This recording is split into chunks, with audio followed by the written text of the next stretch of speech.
It'd be huge. I mean, it's what I came here to do. I came here to take home the Bob Jenkins Memorial Cup, and anything less than that will be a disappointment. I think that's massive, not just for the league or for iRacing, but for sim racing in general. This is what I've been working towards, was to get into this spot, to be up on that stage, and be one of the championship four, to be in that environment. This is the only shot for the drivers below the cut line, for the drivers over the cut line, to make their case known. So much on the line, so much at stake. Boogity, boogity. Let's go racing.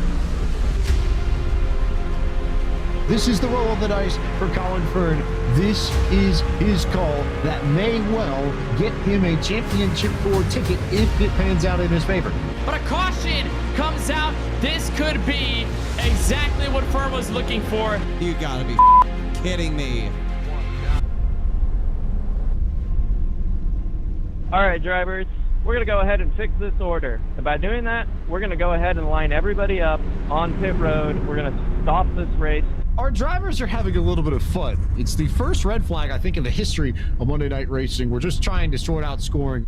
But we're just gonna go green here at this point. Colin Fern is the first driver to punch his ticket to the Championship 4. And Ryan Vargas is gonna get the win! And David Shieldhouse. Yeah! Let's go! As Adam David is well clear of everybody else, he will come off from turn 4 and win.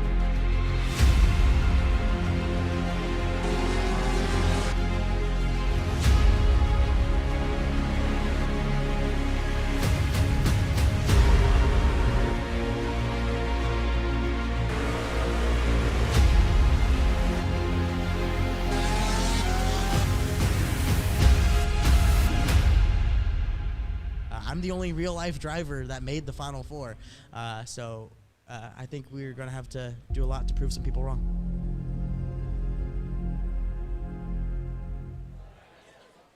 Good evening, race fans, and welcome to the Monday Night Racing Pro Series Championship presented by Market Rebellion live from the Carolina Esports Hub in Charlotte, North Carolina. James White, the voice of Podium Esports, alongside Kenneth Bueno. And Kenneth, so many storylines to talk about this evening. The first ever in-person event for Monday Night Racing, the biggest event of its kind for the Monday Night Racing Pro Series presented by Rowdy Energy, and 4 drivers who are all in here in person tonight with the hopes of coming away with that Bob Jenkins Memorial Trophy. Yeah, James, this is definitely the moment for all 4 of them. This is the moment for everybody. This is the first for Monday Night Racing history. We've never done a real-life event. Most of these drivers drive from home. They're usually accustomed to their own sim rigs, but now, tonight, it all changes. It all becomes a very different atmosphere. And I can tell you, James, I don't think anybody's not excited for what's going to happen tonight. It's going to be so much fun. We've been excited for a lot of races in the past, but the energy level here tonight in person, to have all these people here, it's something completely different. We've never experienced anything like it in the history of this league. Such a joy, such a privilege, such an exciting time to be able to bring you this championship event. And on a great racetrack too. Auto Club has a lot of different ways you can attack it, especially in the cars of the NASCAR Xfinity Series that we'll be using tonight. This is a driver's race. It's definitely more in their hands than you might see with some of the other combos that we run throughout the season. Yeah, and definitely this combo has been around in Monday Night Racing for a while, but it's never been a championship race. You can think back to when we ran the Indy cars in Season 2 and the Xfinity cars as well later on in the season, the great battles between drivers like James Davison, Anders Krohn, Anthony Alfredo, a bunch of drivers. And then you think about last season, Robbie Lyons, despite all the obstacles that he had to face last season, he pointed his way into the championship 4 by being good in tonight's race in this combo. So with it being a championship race, and even with everything going on, I think the pressure is going to be very high, but the excitement is just as high. These drivers have all taken different paths to get here. You've had some like Ryan Vargas, who had to win in the last corner of the last lap last week to make his way to the championship 4. You had some like David Shieldhouse and Adam Cabot, who through consistency pointed their way into this, but they've all landed at the same spot, and it's a simple story tonight, Kenneth. Be the highest finishing driver out of those 4. Do that, you walk away as a Monday Night Racing champion. And we talk about points all season long. And these drivers have been worrying about it, James. I think over the playoffs, it's been just a stressing point. Oh, where are these drivers at? Where am I at comparative? How can I beat them in terms of the point standings? Now it's all gone. It's all gone, James. It's all about how you can finish ahead and who is the best driver over the course of a race with this combo. It is a competitive spirit that's really going to be engulfed tonight with all the drivers, the whole field, and I can't wait for it to begin. Going to be a lot of fun. Before we get to tonight's racing, we've got a few special words from some of the brain trusts of Monday Night Racing. And for special time with Matt Stelnick and Ford Martin, we're going to send it over for the first time to Chris Bearlight Lee. Chris. Thank you so much, James. We appreciate you. I'm here with Ford and Matt Stelnick as well. So first I want to go to, because obviously you have the history of Monday Night Racing. So you started it from the get-go, and so I'm interested to hear where Monday Night Racing came from, as well as, you know, what this event is all about tonight. This event about tonight is just about a group of people who have a passion and love for esports and iRacing coming together. This is what this event's all about tonight. There's a huge crowd that we have out here. They're here to have a great time. A lot of people's first ever. That's what it's all about here tonight. You know, Monday Night Racing really began as a fun idea. This event is all about being. We are today. It's going to be an event tonight, and we're looking forward to it. No doubt about it. And Matt, I'll go to you next because I know you've been very involved with Monday Night Racing as well. So talk a little bit about your vision for the future here with Monday Night Racing. Well, I think for kickoff, I think we're looking at it right now. I think we're looking at that vision right now. But this is really what the future kind of looks like, not just for Monday Night Racing, but I think for iRacing and simulated stock car racing in general. This is kind of it. You know, we want to be able to bring real, kind of the intensity and the fun of the virtual world to the real world, and you're getting a chance to see it right now. So I'm stoked. I'm just as much as a part of the leadership team. I'm a driver. That's why I got my driving clothes on right now, representing my friends at eNASCAR. So can't wait to get started, and I think this is just the first step in many events just like this one. Well, thank you guys so much for joining me on stage. Again, Ford Martin and Matt as well. Thank you all so much. And it's about that time as we're about to transition to driver introductions in just one moment, so don't go anywhere. We'll be right back.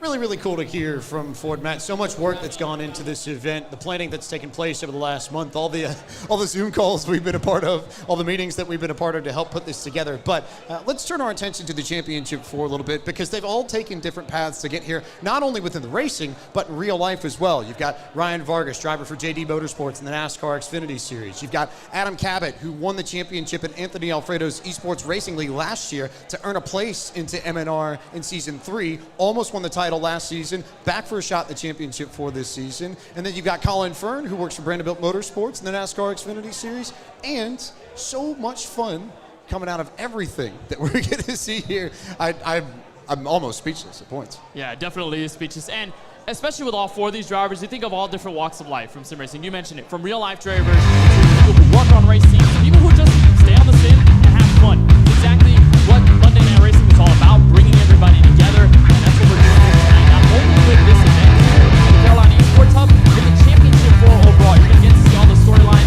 their emotions, how they got there, what their experience is going to be like, how different it is, and ultimately what they're going to do.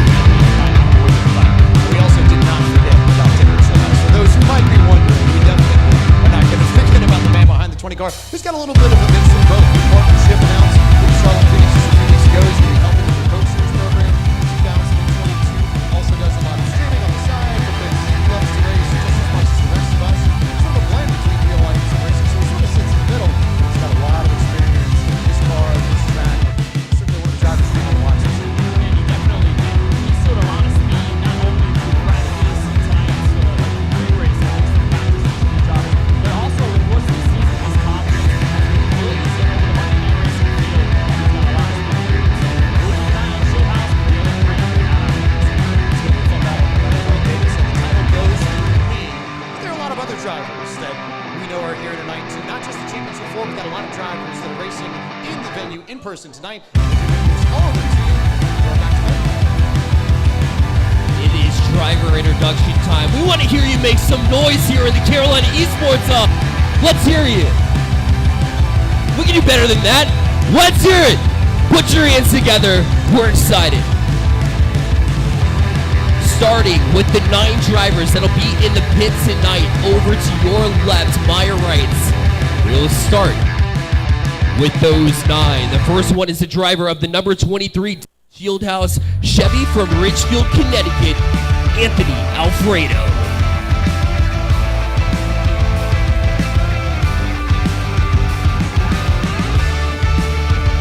Driver of the number 26 MRN Radio Chevrolet from Carmel, Indiana, it's Chris Wilner.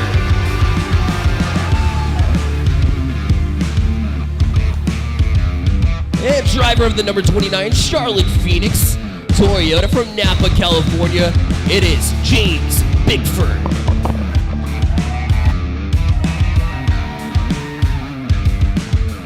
And driver of the number 53 Traction Ford from Port Jefferson Station, New York, we have Justin Malillo.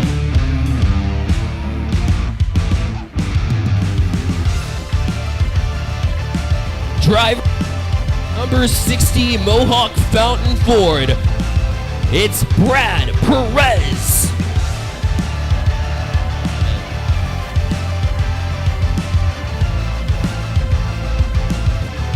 Driver of the number 75 Glitch Energy from Claremont, Carolina, it's Lake Hoffman.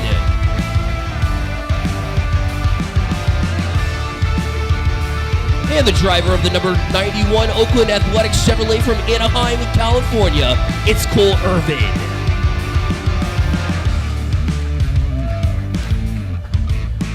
You know him well, the driver of the numbers 07 Fox Sports App Chevrolet from Nashville, Tennessee, it is Ford Martin.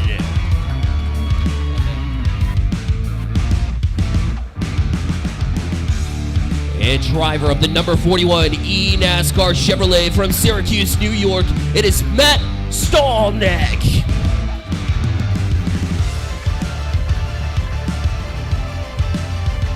And again, these 9 drivers will be lined up in the pit to my right, your left, so make sure you go check them out during the race and see what they're all about. Drivers, thank you so much. We'll have you exit as well as we prepare for the next 4.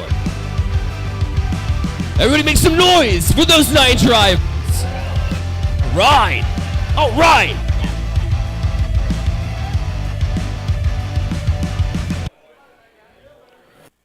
It is time for the top 4, the championship contenders here tonight. The 4 that are after the cup behind me right now.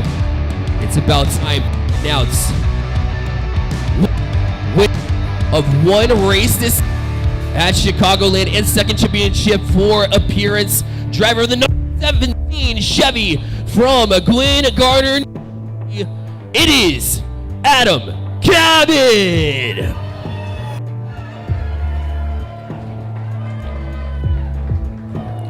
And winner of 2 races this season at Daytona and Phoenix, his first championship 4 appearance as well. Driver of the number 20 Toby Chris.com Chevy from Charlotte, North Carolina, David Shieldhouse.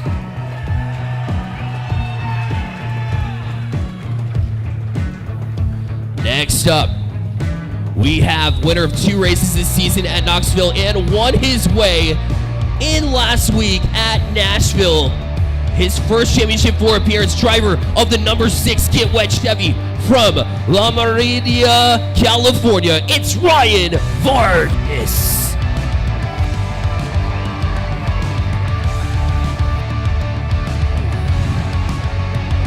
And last but certainly not least, winner of 2 races at Las Vegas and Iowa and his first championship 4 appearance, driver of the number 86 Brandon Bill Motorsports from Fredericksburg, Virginia, Colin Fern.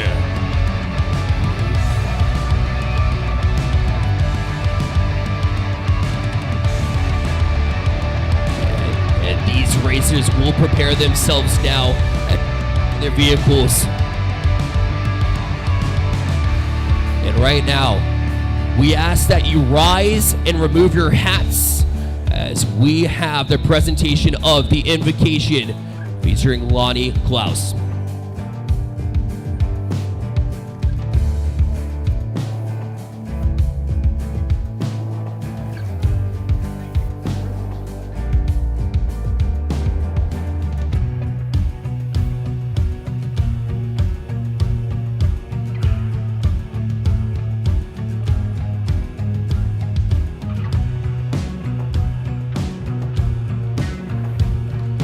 And please remain standing as well.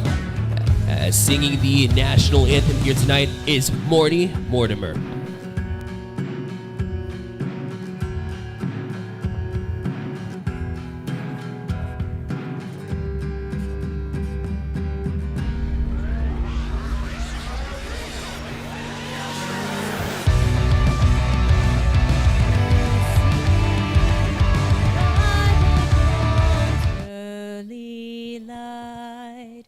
What so proudly we hailed at the twilight's last gleaming, whose broad stripes and bright stars through the perilous fight o'er the ramparts we watched were so gallantly streaming, and the rocket's red glare, the bombs bursting in air, gave proof through the night that our flag was still there. Oh, say does that star-spangled banner yet wave o'er the land of the free and the home of the brave?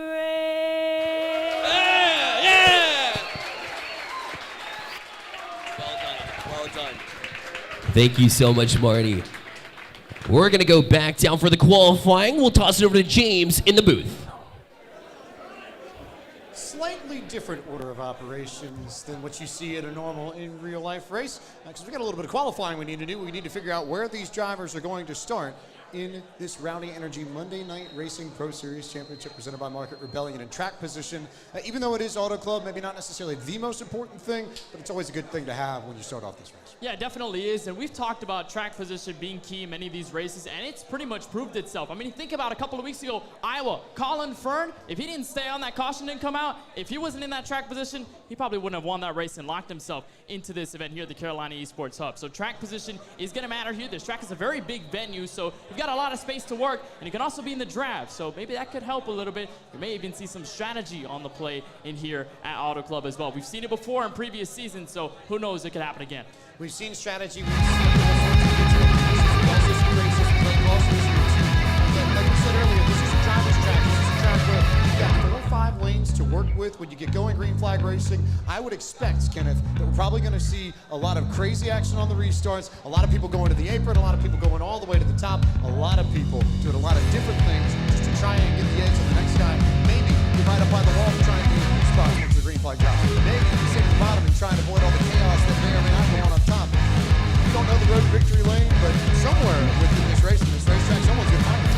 And tonight's also going to be the opportunity, James, for a lot of, in terms of experimentation for many of these competitors, because we've seen it not only this season, but tonight in this championship race. A lot of adjustments for Championship 4. A lot of them right now in rigs that they've never raced in before, with different factors at play on the outside. And then even think of the drivers that aren't in the championship this season, James, that are also racing for the win here at Auto Club Speedway. They've also got outside factors that are going to them. They've got a different rig. They've got a different feel for it. So in turn, James, it's going to mean that a lot of experimentation is going to take place. These drivers are going to try different things. We can see what works. We can see what doesn't. But 85 laps will tell us the full story.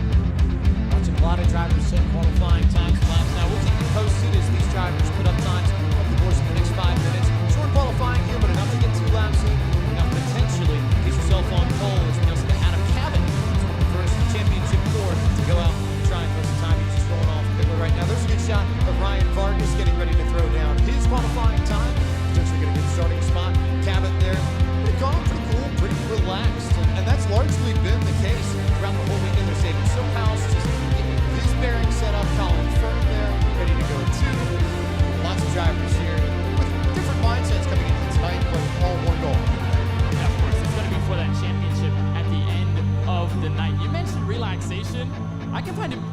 hard to be relaxed out of what's going on. And I mentioned outside factors. It's such a big implement into tonight's race, especially for the ones here in person. And even the ones not in the Championship 4 that are here in the race just behind us, they are dealing with a crowd. They're dealing with a lot of commotion. They're trying to hear their teams at the same time, because most of them got spotters. They've got other teammates. They've got crew chiefs that are trying to help them out. There are so many factors in play that is way different from many other MNR, or pretty much any other MNR's race that we've ever seen in prior history. So it's just going to be so much fun to see how they adapt, how they try and get their muscles calmed over 85 laps. It's probably going to be very hard to do so.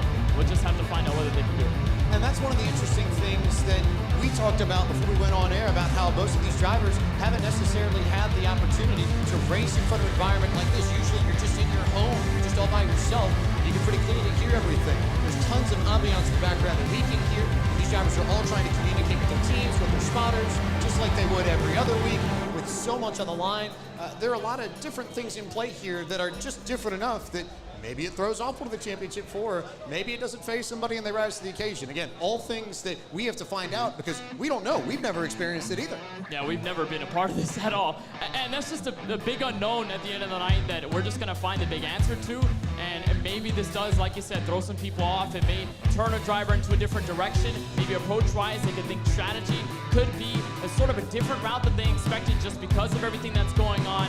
There are so many things that we can list out that are way different than they've ever been here Monday Night Racing. And as we watch qualifying right now, drivers are trying to get into that rhythm that they've been doing all season long in their houses. They just got to do it in front of a couple hundred people tonight. A few more minutes here of drivers just getting their bearings. Get people trying to throw down lap times, trying to find the best starting spot. Other thing we need to note here is we sort of go through all of the aspects of this Monday Night Racing Pro Series Championship here at the Carolina Esports Hub, presented by Market Rebellion, is changing track conditions and the weather that's going to shift over the course of the evening. We're going to start in sundown. We're going to end at night. Track's going to cool off. Grip levels should come up. Horsepower may as well. So it might be a different sort of lap that you have to drive at the end of this race to get to the fastest time. You have to drive when the green flag drops to kick everything off in just a few moments. You know what nighttime tells me, James? Lap times are faster. Drivers are going to be a lot quicker than they were definitely in afternoon sessions or in the sunset session that we're seeing at the moment right now. But take it note, these drivers have experienced this combo before, so it's not like it's a completely different ball game to them. We've had races with this combo at this track where it's been a sunset evening when you start, and it's all the way into midnight, all the way in the dark when you get finished with it and get all the dust settled by the time the checkered flag waves. So these drivers definitely do have some experience. I think I'll give it to them in terms of they've got a little bit more of an advantage than they would if it was, let's say, an afternoon session that's going about 1 p.m., 3 p.m. in sim. This is going to be a combo that really excites, a combo that really brings out the best in the drivers and how they can adjust over the course of the evening. And as the track changes, the driver's going to change as well, and that's going to be the best part. Look here at Adam Cabot out of Glen Gardner, New Jersey, the Magic Man. We talked about him a little bit earlier. One of the few who doesn't really have real-life ties. We get a good look at David Shieldhouse throwing down the final few practice laps of his rig. But Adam, again, remember, definitely had lots of fun. Had a lot of fun, had a lot of time to get them through.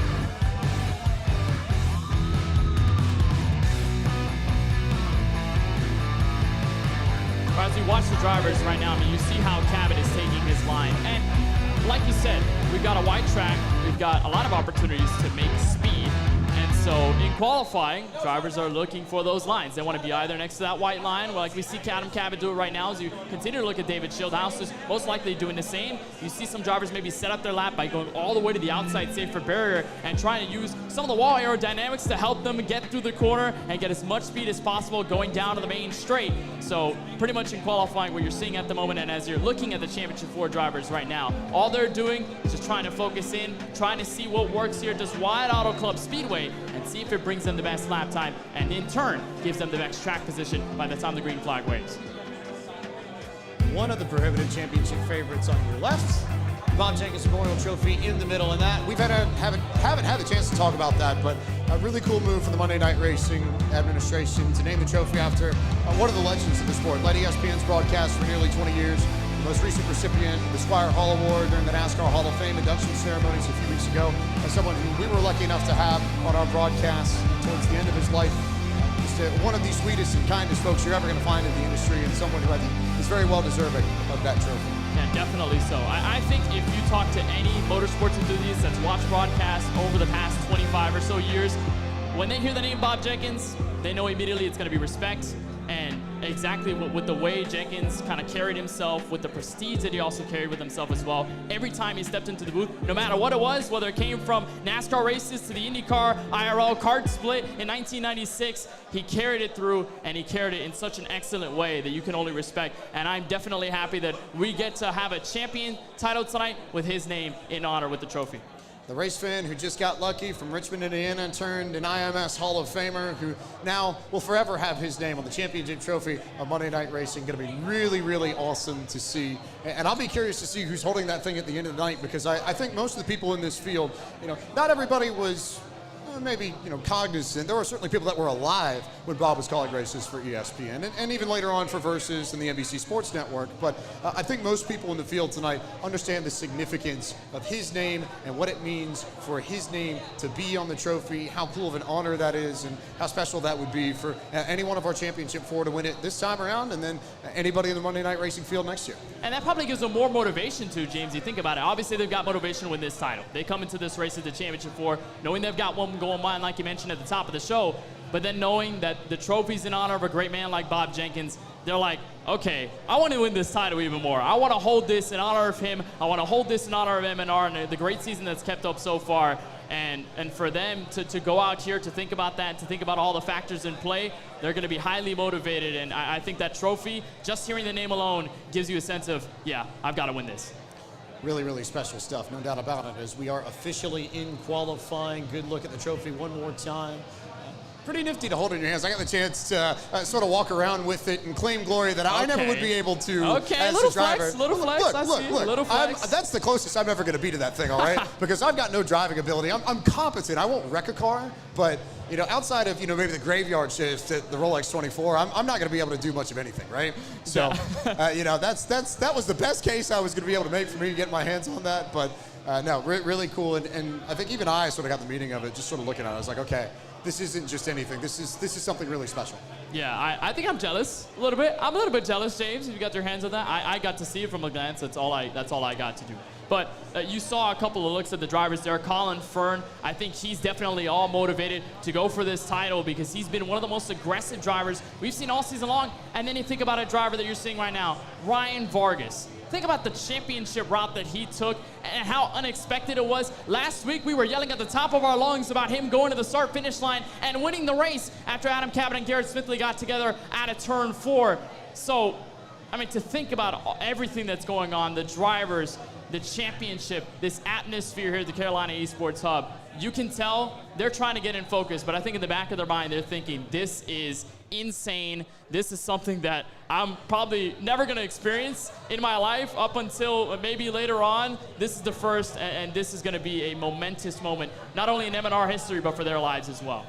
Well, we've been trophy talking and making jokes about our driving abilities. We've had some of our drivers throw down some qualifying times. Are we all that surprised to see Market Rebellion's own Raja Caruth for Alpha Prime Racing with the top time in qualifying so far? We are not surprised whatsoever. Think about the driver that went to victory lane last season when we went to this track with this combo.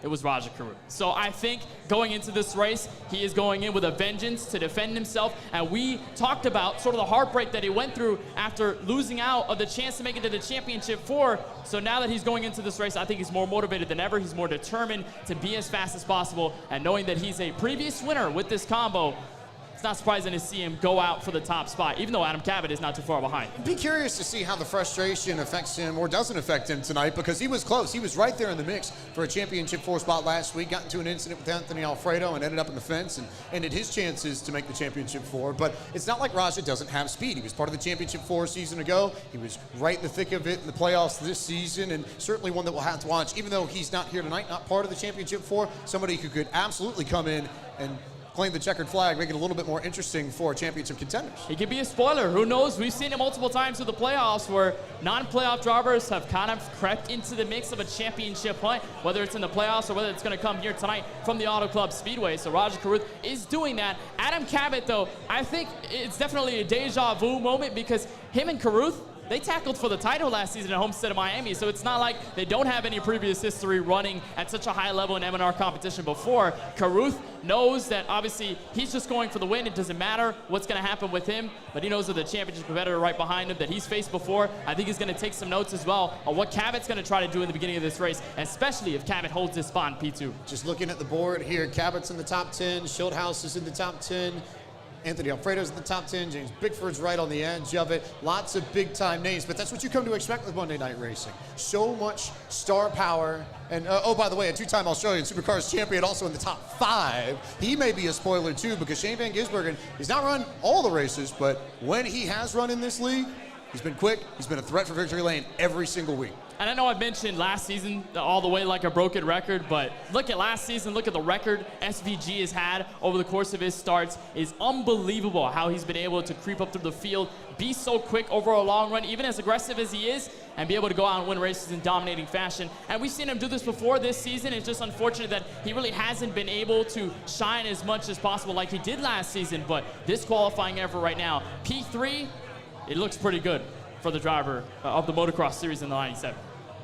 Not too much time left. Within 5 minutes to go in the qualifying session. Few drivers just trying to knock their few laps last out. This is Stephen Ellis out of Toronto, Ontario, a reporter for the Hockey News. If the red and white and the maple leaf wasn't any indication, I suppose, with a certain event in Beijing going on, he's probably a little bit more keyed in than usual. Here's Traction.DG's Justin Melillo, one of the drivers that's in person here tonight, and made the way with Tiny Car all the way down from Port Jefferson Station, New York, a 12-hour plus drive, but that's the dedication of some of the drivers and the people that participate in Monday Night Racing, that they wanted to be here tonight because they knew the significance of the event.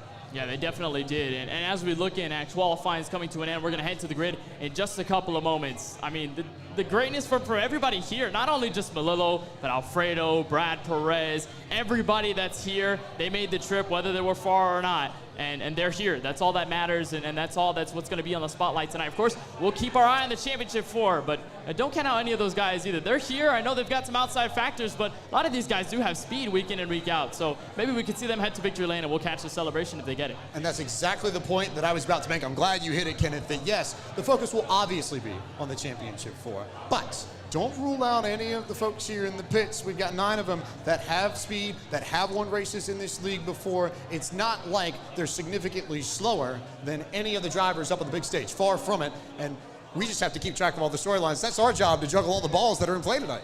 And we got to take notes, and we got to sometimes make corrections on them, scratch them off. Sometimes we got to throw them out in the garbage. That's how these things move. They move so quickly. In racing, you have so many moments that somebody can get wrecked, somebody can make a small mistake, and all of a sudden what you've been looking at all season long is gone, and they can't do anything about it anymore. But then sometimes you think of people you didn't really write down, people you didn't really jot on the notebook, and all of a sudden they come out of nowhere. They put themselves in the spotlight, and then you've got to start taking notes on them. You got to start writing on them a little bit. That may be what we end up seeing here at Auto Club. I just can't wait for this all to start. We're ticking down the moments. I'm getting a little bit nervous. Anybody who's written a PR or a tweet and had to shuffle things in the last moment, you know what we're talking about when we talk about how scripts can flip quickly. But for now, it's time to get everything kicked off. So we're going to go back up to the stage. We're going to go back up to Bear. Well, practice has concluded, and qualifiers have too. And it's about that time, race fans. It's time for the most famous words in motorsports. Gentlemen, start your engines. Let's go race.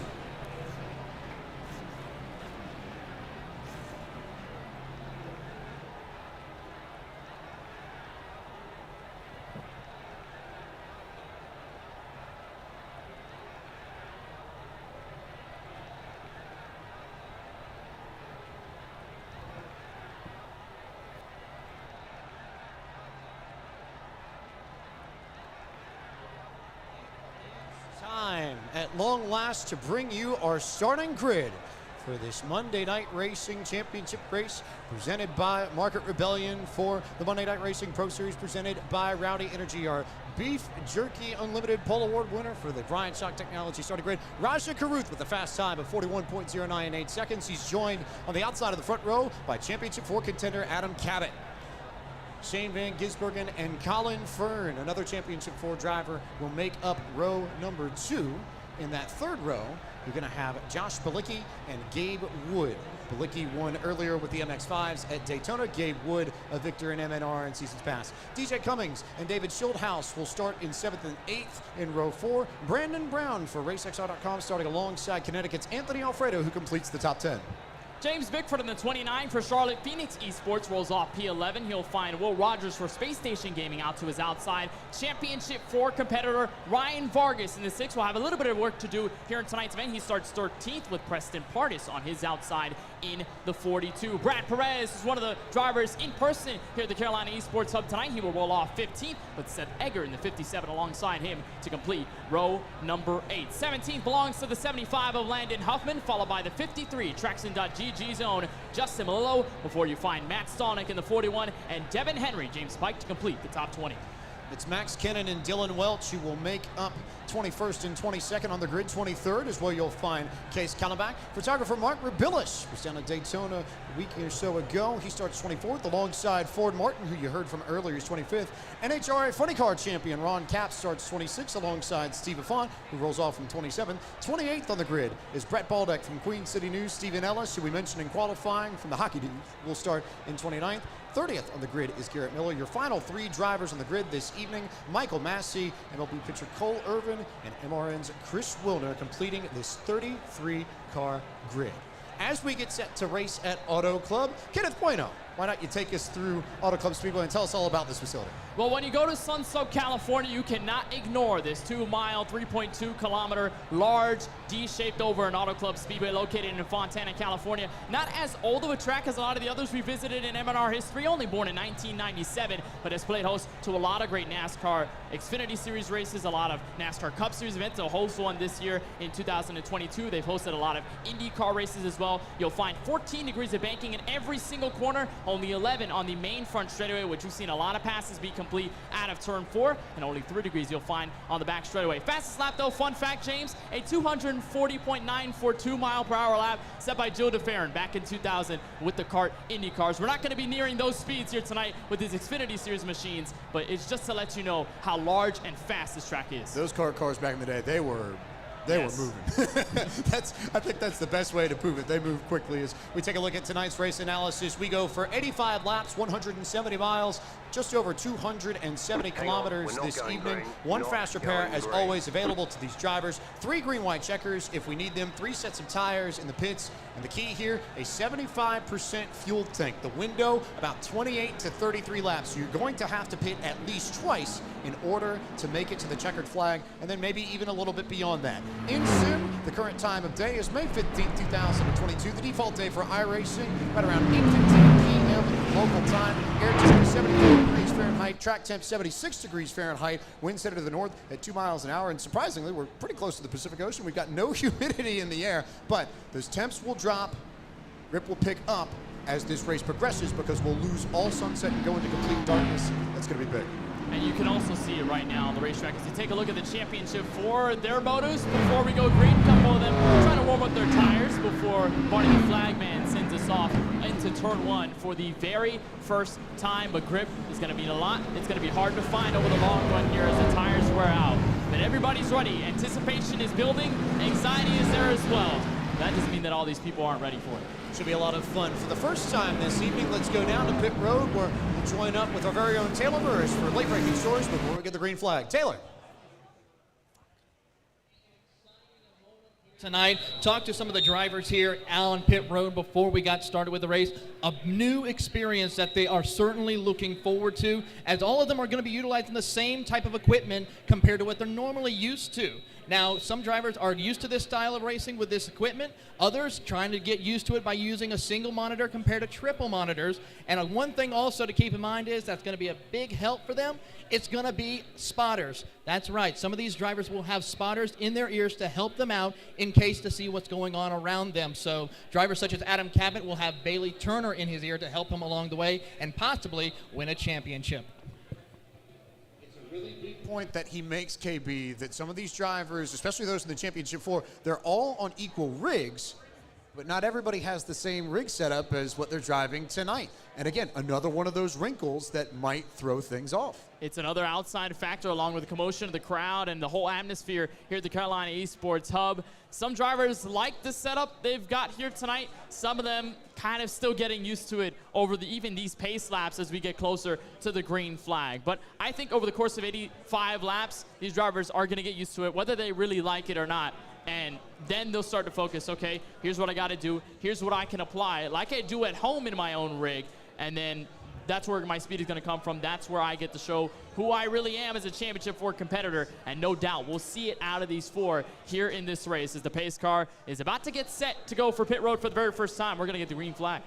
All the talk, all the anticipation, all the energy that has built up to this moment about to be unleashed in Southern California as we crown the champion of Season 4 of the Monday Night Racing Pro Series presented by Rowdy Energy. Pace car is off. Raja Karuth will stand on the gas pedal right about now. He takes off. We get the big green egg, green flag, and the Monday Night Racing Pro Series Championship presented by Market Rebellion is underway from Auto Club.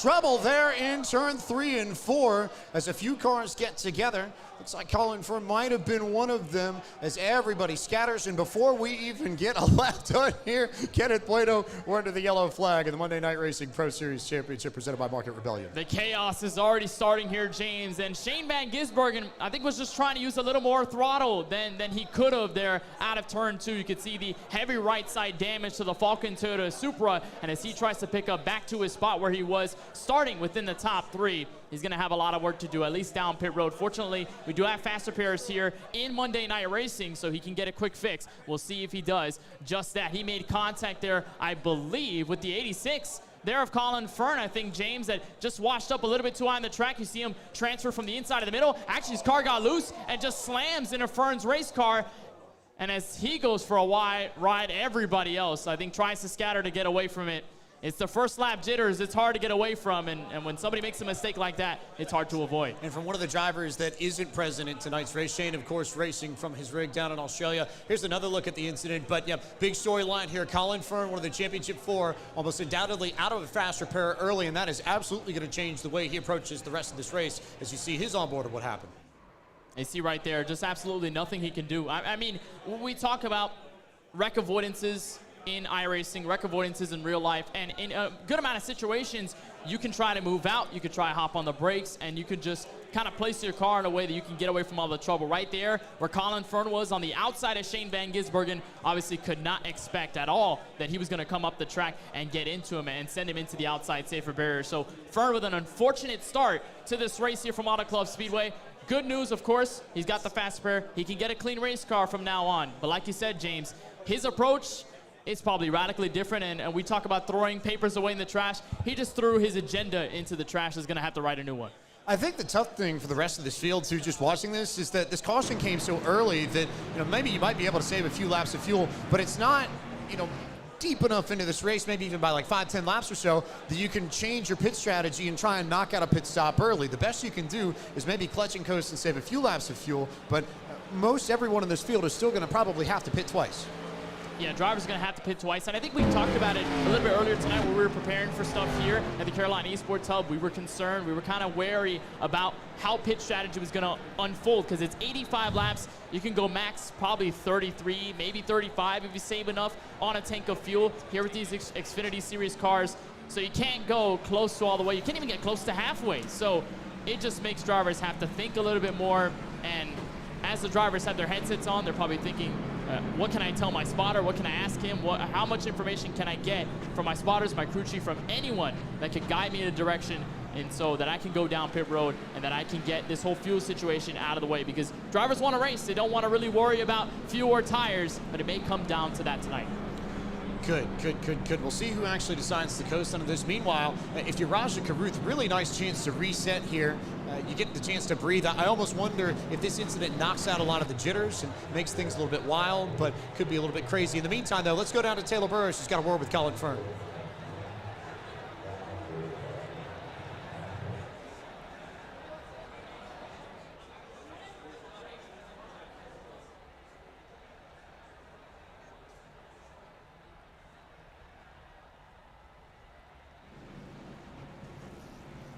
Out for no reason. He's an idiot. I just wish he was here so I could knock him in his teeth. Do you think what you have what it takes to get back up to the front? Yeah, I'm just going top 3, top 4. Just gonna go. All right, well, Colin's going to try to do what he can out there, but he has a long way to go starting back in 31st. James? So just a chance to reset. Certainly not the start that the Vanderbilt Motorsports technical director had been hoping for, but again, plenty of time to make this up. He'll have to be a little bit more conservative than usual with the faster pair already gone, but it's not like he doesn't have any plus laps to try and get it back. Yeah, of course, there's still a lot of time. And I figure if there's going to be a mistake or there's going to be an incident like that, you'd rather have it happen at lap 1 than, let's say, lap 45 or lap 80 or lap 68. Any lap apart from, I'd say, the first segment is where you want to cut off the mistakes, where you want to cut off the incidents. You'd rather have them early, and I think that's the good news for Colin Fern. Not only that he does have a faster pair, he can get his car all set, is that, of course, he's got a lot of time to make it all up, and he's definitely got speed, so we'll see if he can do it. Pace car pulls off, big green egg, green flag back out in the air. Caruth with a good jump there on Adam Cabot. Meanwhile, Josh Palicki trying to hang tight behind DJ Cummings, and we'll see whether or not anybody decides to fan off maybe 2, 3, 4 wide as they enter turn 1 for the second time under pace.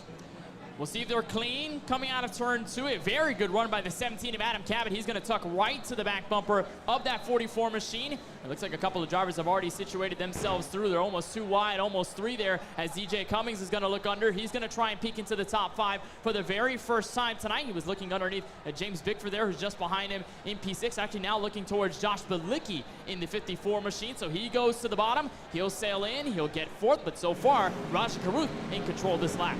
Well, just the technical difficulties. We'll go radio side for you as Caruth leads. Cabot will duck to the inside, entering turn number 1. David Shieldhouse right in tow as Cabot now makes his move down to the bottom of the racetrack and tries to take the race lead away. There's going to be quick work here for Cabot if he can get it done, but Raja Caruth smartly chooses the high side. He's going to get the momentum off of the 14 degrees of banking, and outside it goes to 44. The Market Rebellion Chevrolet Camaro noses ahead into turn 3. Cabot still trying to fight for the race lead. Beautiful work there from Adam Cabot. He's going to tuck in behind Raja Caruth, and I think this is a question of, do you push the issue now? Do you fight? Cabot looks really composed on the onboard shot there, not really trying to fight too much, but certainly just trying to track Raja, maybe get in his head, push him, maybe make him make a mistake early, see if you can build the notebook for later on this race when you maybe need to force the issue in order to get the win. That's going to matter a lot, but if you look at last race of the Nashville Super Speedway, I think we're in the same situation with the 17 of Adam Cabot. Of course, wasn't a championship Ford driver at that moment just yet, but he was leading this race, he was commanding it for a good while, and then came Landon Huffman, and then we questioned ourselves whether Cabot should fight against Huffman or whether he should just let him go, let Huffman race his own race, and at this point we're having the same debate here because guess who's coming into the picture? The number 20, David Shieldhouse, trying to peek into the race lead battle. David Shieldhouse making his way to the front for the first time this evening, started in 8th, already up to 3rd and beginning to move nicely as Caruth and Cabot continue to fight side by side for the race lead as they head back to turn 1. You're also seeing side by side here. It looks like Josh Balicki, DJ Cummings. Cummings is going to try to send it deep into turn 1, and it could dash a little bit of what Shieldhouse is trying to do, but this time off turn 2. The 17 advantage on the 14 degrees of banking. Adam Cabot, championship Ford driver, your new race leader. First time we've had a championship Ford driver out front as you get a good look at David Shieldhouse trying to force the issue on Raja Caruth, maybe try and move him out of the way. You figure Cabot's got some pace. We'll watch the lap times and see whether or not he might be able to scoot away from Raja. If that happens, here's the question for David. Do you try and follow and catch up, force the issue on Raja, or are you happy to sit behind him and ride in about 3rd or 4th or so and just let this race play out a little bit? I think you wanted to let it play out a little bit. And the most important case is that if Caruth tries to go for the lead, that's an open door, open invitation for Shieldhouse to take it away. But he's not going to go down that route. Instead, he's going to dive to the inside. He's going to have a bit of draft support from the Ford Mustang behind in DJ Cummings. He's not going to be able to completely clear just yet. Shieldhouse is going to have to fight against a charging Cummings and Balicki there in the 54, just on that outside lane. But I think if you try to follow with the 44 Raja Caruth, chances are Caruth is going to have speed. And if he tries to come back at Adam Cabot to try and fight him for the lead, you've got an open door. Shieldhouse can try and peek in. Problem is, though, he fell back with that attempt to pass the 44, and now he's having to deal with the 10. Kills momentum. Meanwhile, looking at the lap times, Adam Cabot had a full 10th on everybody else in this field, a 41.7 to a 41.8 for everyone else that was chasing him. So yes, Cabot is beginning to pull away from the rest of the race leaders as Caruth continues to hold that bottom. Now here comes Shieldhouse to the top side to try and get second. And here comes Cummings there. One car goes all the way to the inside, and one goes all into the inside wall. That's a hard hit, and I believe it may be Max Kennan in the 21 will have confirmation on whether that is the case. But because it's underneath the racing line, James Pike, we will stay green. Adam Cabot still in the race lead. He's trying to hold off. He's about a couple car lengths ahead of fellow Championship 4 competitor David Shieldhouse. And guess who's in the battle as well? Preston Pardis in the 42. He's in P6. First time we've called Preston Pardis as the driver out of Florida with plenty of speed to the inside now of Josh Bilicki, who looks like one of the first drivers that's really trying to work that outside line. We talked about how you can run the inside, you can run the outside here. You're not necessarily locked into one lane, but here comes Bilicki with a good move there. Good momentum down the back straightaway, and now the poke to the inside to try and get around DJ Cummings for 4th. Yeah, Bilicki and Cummings have been going at it since the drop of the green flag, or ever since the drop of the green flag after the first caution. And it's great for them that they've been so far having to go toe-to-toe without any sort of large incident. And of course, Cummings and Bilicki and Pardis and even a couple of drivers behind until you get to Ryan Vargas are not running for the championship. They're not running in case of points. They're not running in case of highest finisher. They're running in the case of the race win. And for many of them, it could be their very first in M&R competition. So they're just going all at it. They're trying to do the best they can. And in the first at least handful of laps here, lap 12, they're being as aggressive as possible. And you can see that right now, kind of chipping into the championship battle just a bit. Times are starting to fall off too. We're starting to see the tire fall off become a big factor. We're 12 laps into this current green flag run. Cabot now off about a tenth or two of what he was running. Shieldhouse about a tenth or two off of what he was running. Meanwhile, high side and high flying there. I believe that may well be, I couldn't quite catch, might be actually Pardis, Caruth, somebody there? Yes, Pardis, Preston Pardis there in the 42. Just trying to ride that blue wall right up on the outside and maybe outdo Josh Bilicki here, who's moved to the middle already. And Bilicki's going to the middle. He's going to try to go to the bottom. And now here comes a face for P2. DJ Cummings has had it enough here with Shieldhouse, at least for position. And now he's going to go to the inside. The question is, does Raja Caruth try to help Shieldhouse in the draft, or does he help Cummings? Right now, a little bit indecisive. He's staying up to the high side, just trying to arc his way into turns 3 and 4. But Shieldhouse is not having it easy here in the opening 13 laps, because as he's trying to catch up to Adam Cabot and at least be in the championship lead and be in control and control the rhythm of this race, DJ Cummings is running for the win, and he doesn't care what the Championship 4 have to say. He is still inside. They're door-to-door coming back to turn 1. He's got absolutely nothing to lose, does DJ Cummings, the New Jersey native, and he's going to clear David Shieldhouse for 2nd, and Caruth may come back on the inside and try and get 3rd from Shieldhouse, but David's got enough momentum to at least hang on for the moment as they start to go single file through the top 5. I think they're beginning to hit a groove here, just trying to get to all sorts of green flag racing. Yeah, it's a lot of pace right now, and a lot of it at the moment is just trying to build the rhythm. And at many tracks, we talk about trying to build that sort of consistency where you get the muscle memory kicking in. I think at this point of the race, despite some of the battles that we've seen on track for the lead and even for positions to the midfield, you're still trying to get the muscle memory in. You're still trying to get the rhythm composed. And at the moment, you're just seeing everybody trying to pace themselves correctly over this first stint so that maybe later on they can say, hey, maybe this didn't work in the first stint when I was just trying to pace myself. What can I do different here in the second portion of the race in order to be a little bit better, be a little bit faster, and in turn gain more track position out of it? But what I can tell you right now, James, is Adam Cabot has a lot of rhythm, but so does DJ Cummings. He's now looking inside for the lead in turn 3. The question is whether or not DJ Cummings has peaked in the middle of this run, or whether or not DJ Cummings is going to be able to maintain pace in maybe 10, 15, 20 laps from now. He's got one of the fastest cars in the field at the moment, but again, it comes down to how much you're burning off your tires, especially at a track like this.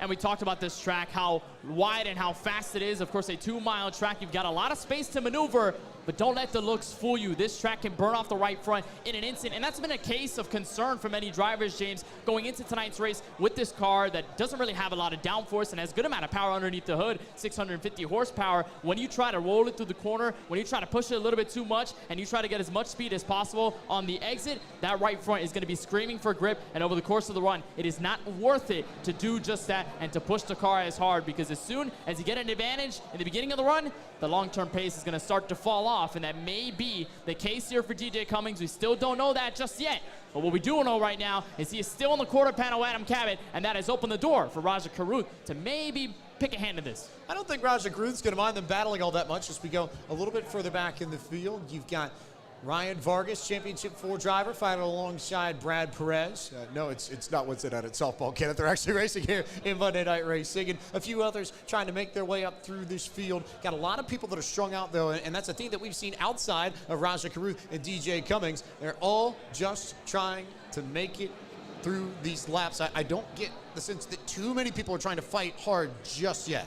Yeah, they don't want to push it. They want to push that big red button. By the time we get to the end of this race, and so far they haven't had a glance at it just yet. They're really just thinking about their own tiny little buttons before they get to the big red one, the big plan that they have for the end of the event. As we continue to watch Raja Caruth, now he works to the inside of DJ Cummings. He will officially clear back to the race lead. So your pole sitter, the winner from last season, trying to continue his defense as you look at David Shieldhouse finally with a door there to Adam Cabot. He's finally got enough space to catch up to the fellow Championship 4 driver. Raja was close there, and DJ used the momentum that he gained off the exit of corner number 2 to get right back to the bottom, and so they'll trade lanes and they'll trade places, and it could be back and forth and back and forth and back and forth all over again as DJ Cummings goes back to the point out of turn 4, and Caruth will try and fight on the high line to lead this lap at the stripe. It'll be close, but I believe that's DJ Cummings by 2/100ths of a second who leads lap number 18. Is that a preview of the finish we're going to see here tonight, James? Because I don't know. That's really close racing between the two as Caruth heads for the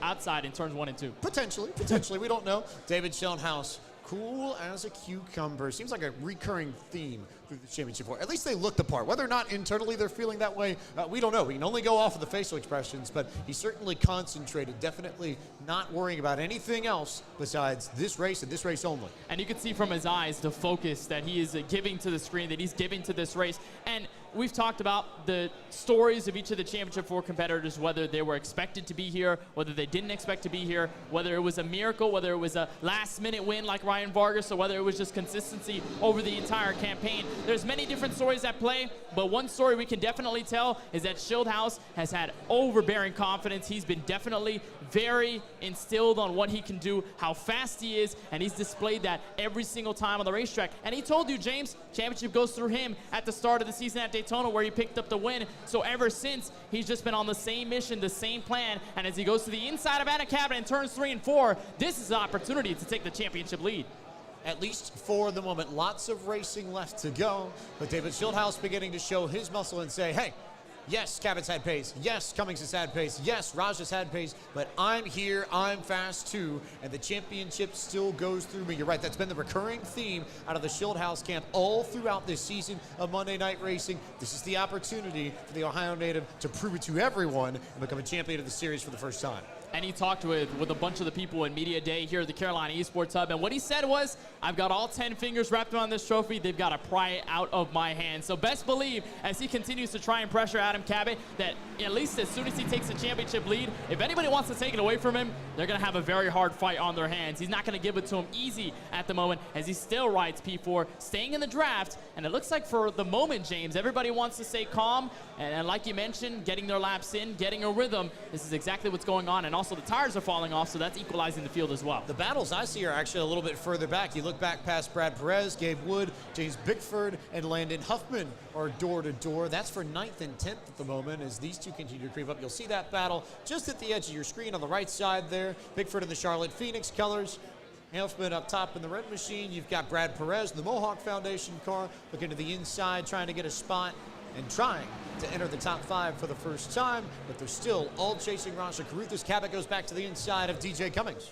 Cabot has found space, and he's also found pace as well. So he goes to the inside. Maybe he'll have some support from the Championship 4 competitor that won't really last long over the course of this race. And Adam Cabot going to nose ahead. He's going to be in P2 as of right now. What I've noticed, at least from the Championship 4, James, is that obviously the pace is there, but they're putting it into a game of patience. Of course, Cabot, as fast as he is, he's being patient with his moves. He's not trying to kind of be super aggressive just yet. Shieldhouse is also remarkably patient in his run right now in P4. Think of Ryan Vargas right now, who's just lining up the top 5. He's just been kind of staying there ever since he started 13th. It's been a good progression for him, but ever since he got to P5, he's just kind of hanging in there.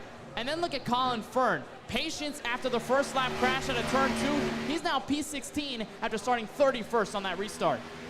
Work.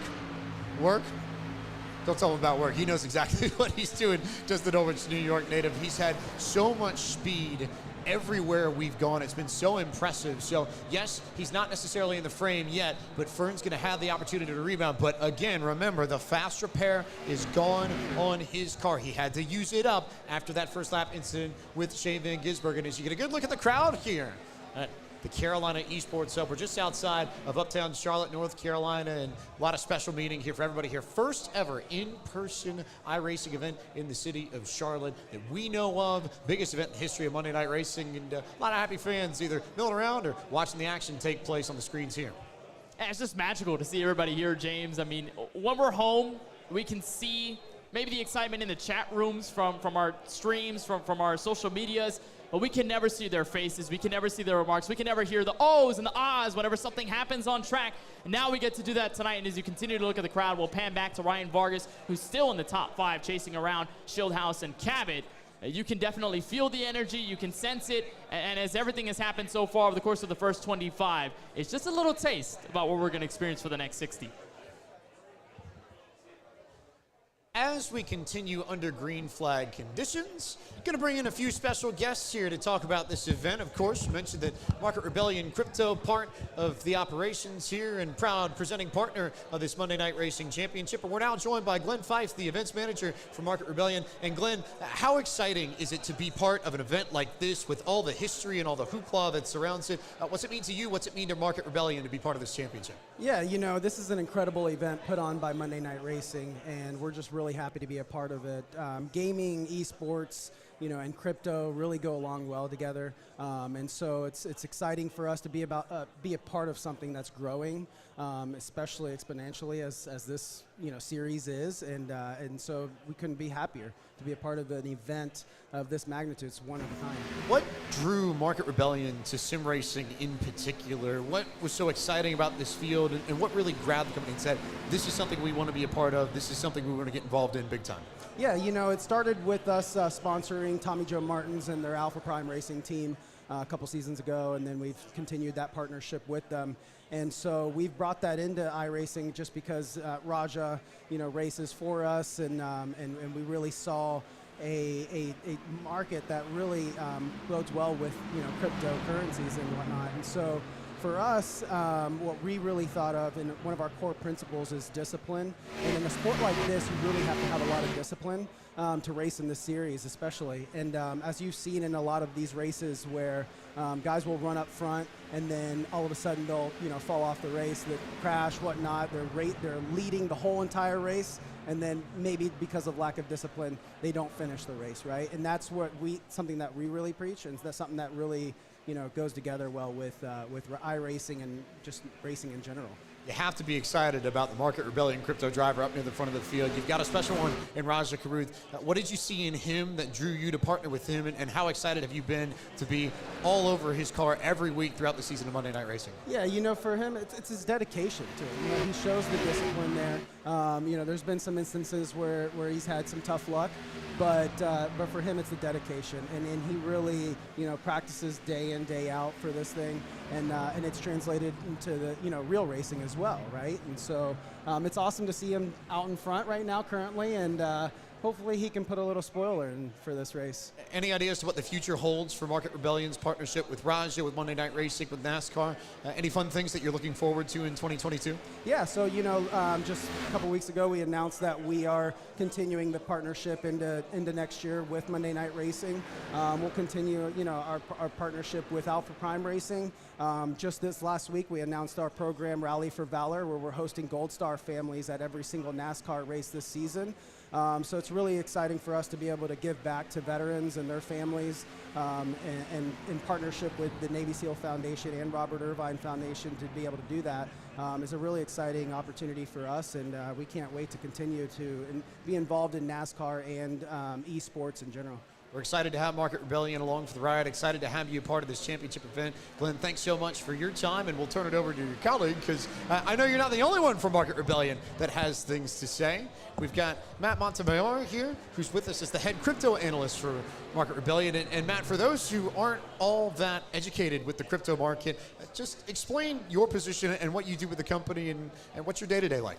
Yeah, so at Market Rebellion, I run a community, and it's great that we're here today because when I got started in iRacing, it was back during the pandemic, and I was looking for a competitive outlet, and what kept me there though was the community. I joined a bunch of Discord groups, was on Reddit and stuff, and I learned so much about racing. I'm still a terrible driver, but I'm a lot better than I was when I started, and there's so much value in this community, and you can see it here today with all these people here. It's really awesome to see all these people here in one place, and that's what we try and do at Market Rebellion Crypto. It's a one-stop shop for crypto trading. It's a community of traders from all around the world, so they share their insights, because you don't want to go at the markets alone. It can be intimidating, it can be tough, so having a community at your back always helps, and I think this iRacing community is a great example of that. Come back to that phrase community. I have to believe that for you, when you were pushing this idea to Market Rebellion, that the idea of a community similar to what you're trying to build on your side had to have been one of the big factors in deciding to partner with Alpha Prime, with Raja, with Monday Night Racing, with everybody that's involved here. Oh yeah, absolutely. And there's not just overlaps in terms of like the target demographic or even the fact that these machines could be mining Bitcoin when they're not racing here. It's just incredible to see how the competitive spirit of this community makes them all better, and I think that that's something that translates to trading too. You want to be the best, and we're seeing that here with racing. These guys are all competitive, but just by virtue of being in this competitive environment, they get better every day, and that's why they're able to put up such impressive times here. So we try and do the same thing at Market Rebellion Crypto. Use the community, drive you, empower you to be a better trader. How do you see Market Rebellion using sim racing as a tool to help promote crypto investing? You're right in that there's some shared commonalities between the two, so how do you draw that together in your mind, and how does Market Rebellion hope to connect the two as we progress through the years? Yeah, well, just for starters, this event is fantastic, so we definitely plan to, be involved with more events like this. But just going forward, we want to be involved with in-game economies, and there's real money on the line here tonight. So, there's definitely a role that crypto can play in this space, and we'd like to bring crypto into this space, and I think it would be a mutually beneficial relationship for both iRacing, crypto, and Market Rebellion. So we're really excited about it. Really happy to be here, and just excited to watch this race. It's lots of great drivers here tonight. Driven by the virtual world, whether or not it's crypto, whether or not it's sim racing, but a lot of high-powered performance here nonetheless. Matt, thanks so much for your time. Thanks to Market Rebellion for all their support, and we look forward to seeing you next season of Monday Night Racing too. Absolutely. Thanks for having us. It's Matt Montemayor, the crypto analyst for Market Rebellion. A big thanks to them for their support of this Monday Night Racing Pro Series Championship, presented, of course, by Market Rebellion. As we go back to the racing action, we've not seen too many pit stops from the race leaders yet, but they are getting set to come down pit road. Your race leaders are not too far away from their first stops of the night, Kenneth. They definitely are. A couple of drivers have already hit pit road, so we've seen some of the championship drivers, some of the non-playoff drivers go in for their first stops of the evening, and this is the jackpot right here. I mentioned lap 33, kind of the marketplace where you want to come down pit road. As of lap 35, we've already seen a majority of the field now coming in for 4 fresh Goodyear Eagles and some fuel. The big question here, though, James, is how drivers can either play undercuts or overcut strategies. Usually at some points, at least through these races, especially at Auto Club, you can tell when a driver pits a little bit early, they've got fresh tires in the opening run, they can chase down a lot of the drivers that they have to beat, and then they can be at the front. But then there are some drivers who want to stay out a little bit longer. They want to go all the way to the tank runs dry, and when they do so, you'll see them come down, and usually they have the fresher rubber out of anybody in the field just because they pit so late. So we could see either one of those strategies work, an undercut or an overcut. It's just a matter of how they can pan this, and at least how they can try and execute their pit stop as perfectly as possible. Let's go down to Taylor Burris for our first pit report under green flag stops of the evening. Taylor, what are you hearing from the teams and the drivers? Well, one thing for certain is going to be, gentlemen, is that this car is going to take a lot of work to work with. 30 laps is the absolute maximum you can go with these tires. About 15 laps in, the car is going to get very loose and squirrely. They almost melt off these cars. We just saw David Shieldhouse a little bit ago be the first one of our top 4 in the championship to come down pit road. Then we, of course, had the rest of the field, such as Ryan Vargas, along with Colin Fern. Of course, Adam Cabot was the last one out of that championship 4 to come down pit road. So he has a little bit of an advantage with those fresher tires right now late in the going. Currently, though, as we see with, of course, David Shieldhouse, he currently sits 8th position, just behind our former race leader that we just had, Raja Karuth. So, undercut versus overcut effectively there, and Cabot's the interesting case out of all of these because he's the one that pitted last, like Taylor said. So, he lost the track position, but he'll have the fresher rubber, but it's also on him to make up that track position over the course of this green flag run. And he's going to also make up time here as well. We talk about how big this track is, 2 miles. It's so long to the point where you have to work a little bit harder to gain all the time back. And when we go to short tracks, it's a little bit easier because when you pit, you could go a couple laps down, but chances are you can always pick that up on speed. And with how short the laps are, with how short the distance is to cover the racetrack, it's a lot easier in turn to get back up to the front where you were before you hit pit road. The problem here with the bigger tracks is that you've got a lot of drivers spread out all over the place, so you kind of have to make a little bit of guesswork as to where everybody else is and how fast they are, what lap times are running, and who they're around. So Cabot has to play that game right now, has to analyze. He's P13 right now on the track. Work to do for Adam Cabot. Here's a good look at Raja Karuth, that Market Rebellion crypto machine that has been either in front of this race or near the front of this race for a good chunk of the 37 laps we have run so far, of 85 to be completed this evening. But look at the driver right behind him, currently your leader amongst the championship 4, David Shieldhouse, who, mind you, came in a little bit earlier than some of the other championship 4 contenders, so he does give up a little bit of tire wear at the back end if we get a long green flag run, but he gained the track position with the undercut, and it'll be up to him, see if he can hang on to it and maybe, just maybe, win this title too. Yeah, he also aimed for the sweet spot, and I think that's what you're going to look for here with Shieldhouse as he tries to stay behind Raja Karuth. Keep in mind, though, there's a couple drivers behind that pitted a little bit later. Ryan Vargas being one of them. It's been a total of now 6 laps since he came down the pit lane versus David Shieldhouse is now 7, going up to 8 as James Bickford will come to the outside. He'll try and take away P2. So this championship fight, far from over. Shieldhouse tried to hit the sweet spot, but Vargas has got an extra Goodyear Eagle grip in him. And right now, the Chevrolet Camaro right behind the 20, trying to look for the championship lead. A couple of cars to get by, though, first. Look at the battle just behind Raja Karuth, though. James Bickford, David Shieldhouse, Ryan Vargas, Landon Huffman, Brad Perez, Josh Balicki. They were all door-to-door through the middle of the corner last time by. They're still door-to-door as they come out in turn 4. So everybody on fresh rubber trying to either save the good on their tires or burn the good on their tires, or maybe, just maybe, gain some track position while they have fresh rubber, while they can.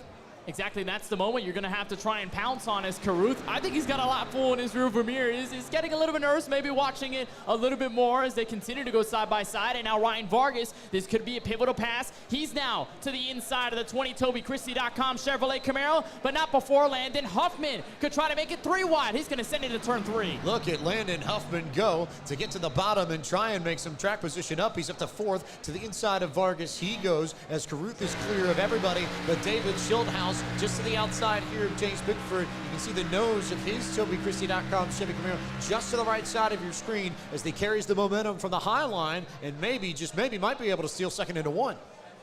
And for the first time this evening, James, we're seeing drivers in a pack. We really haven't seen this all race long. In that first stint, everybody wanted to go single file. A couple of them were fighting for position, but mostly the task at hand was to just get the rhythm in, get this pace forward, and then go for that first green flag pit stop. Now that they've got that first one out of the way, everybody's side by side, everybody's in a pack. This is the first time drivers are drafting for some speed, and you can tell James Bickford, a couple of others, they're not here to play around. They want the race lead. They just haven't gotten it just yet. I mean, good if you want the track position, but again, how hard can you push and how long can you push hard before you burn the good off of your tires and you end up bleeding tenths towards the end of a green flag run? That's the biggest question these drivers have to ask themselves as we approach the halfway point. When we cross the stripe this time by, we will be at halfway.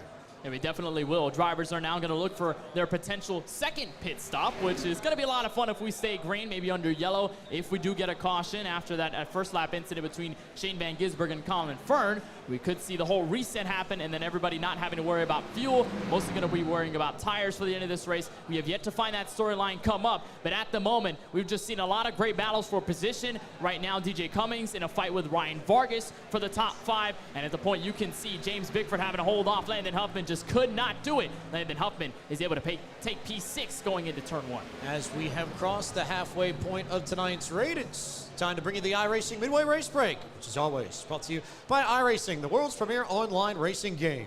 iRacing puts you in the driver's seat to experience today's newest form of competitive motorsport, virtual racing, all from your home PC. Race virtually in Australian supercars, IndyCar, IMSA, NASCAR, the world of outlaws, and more.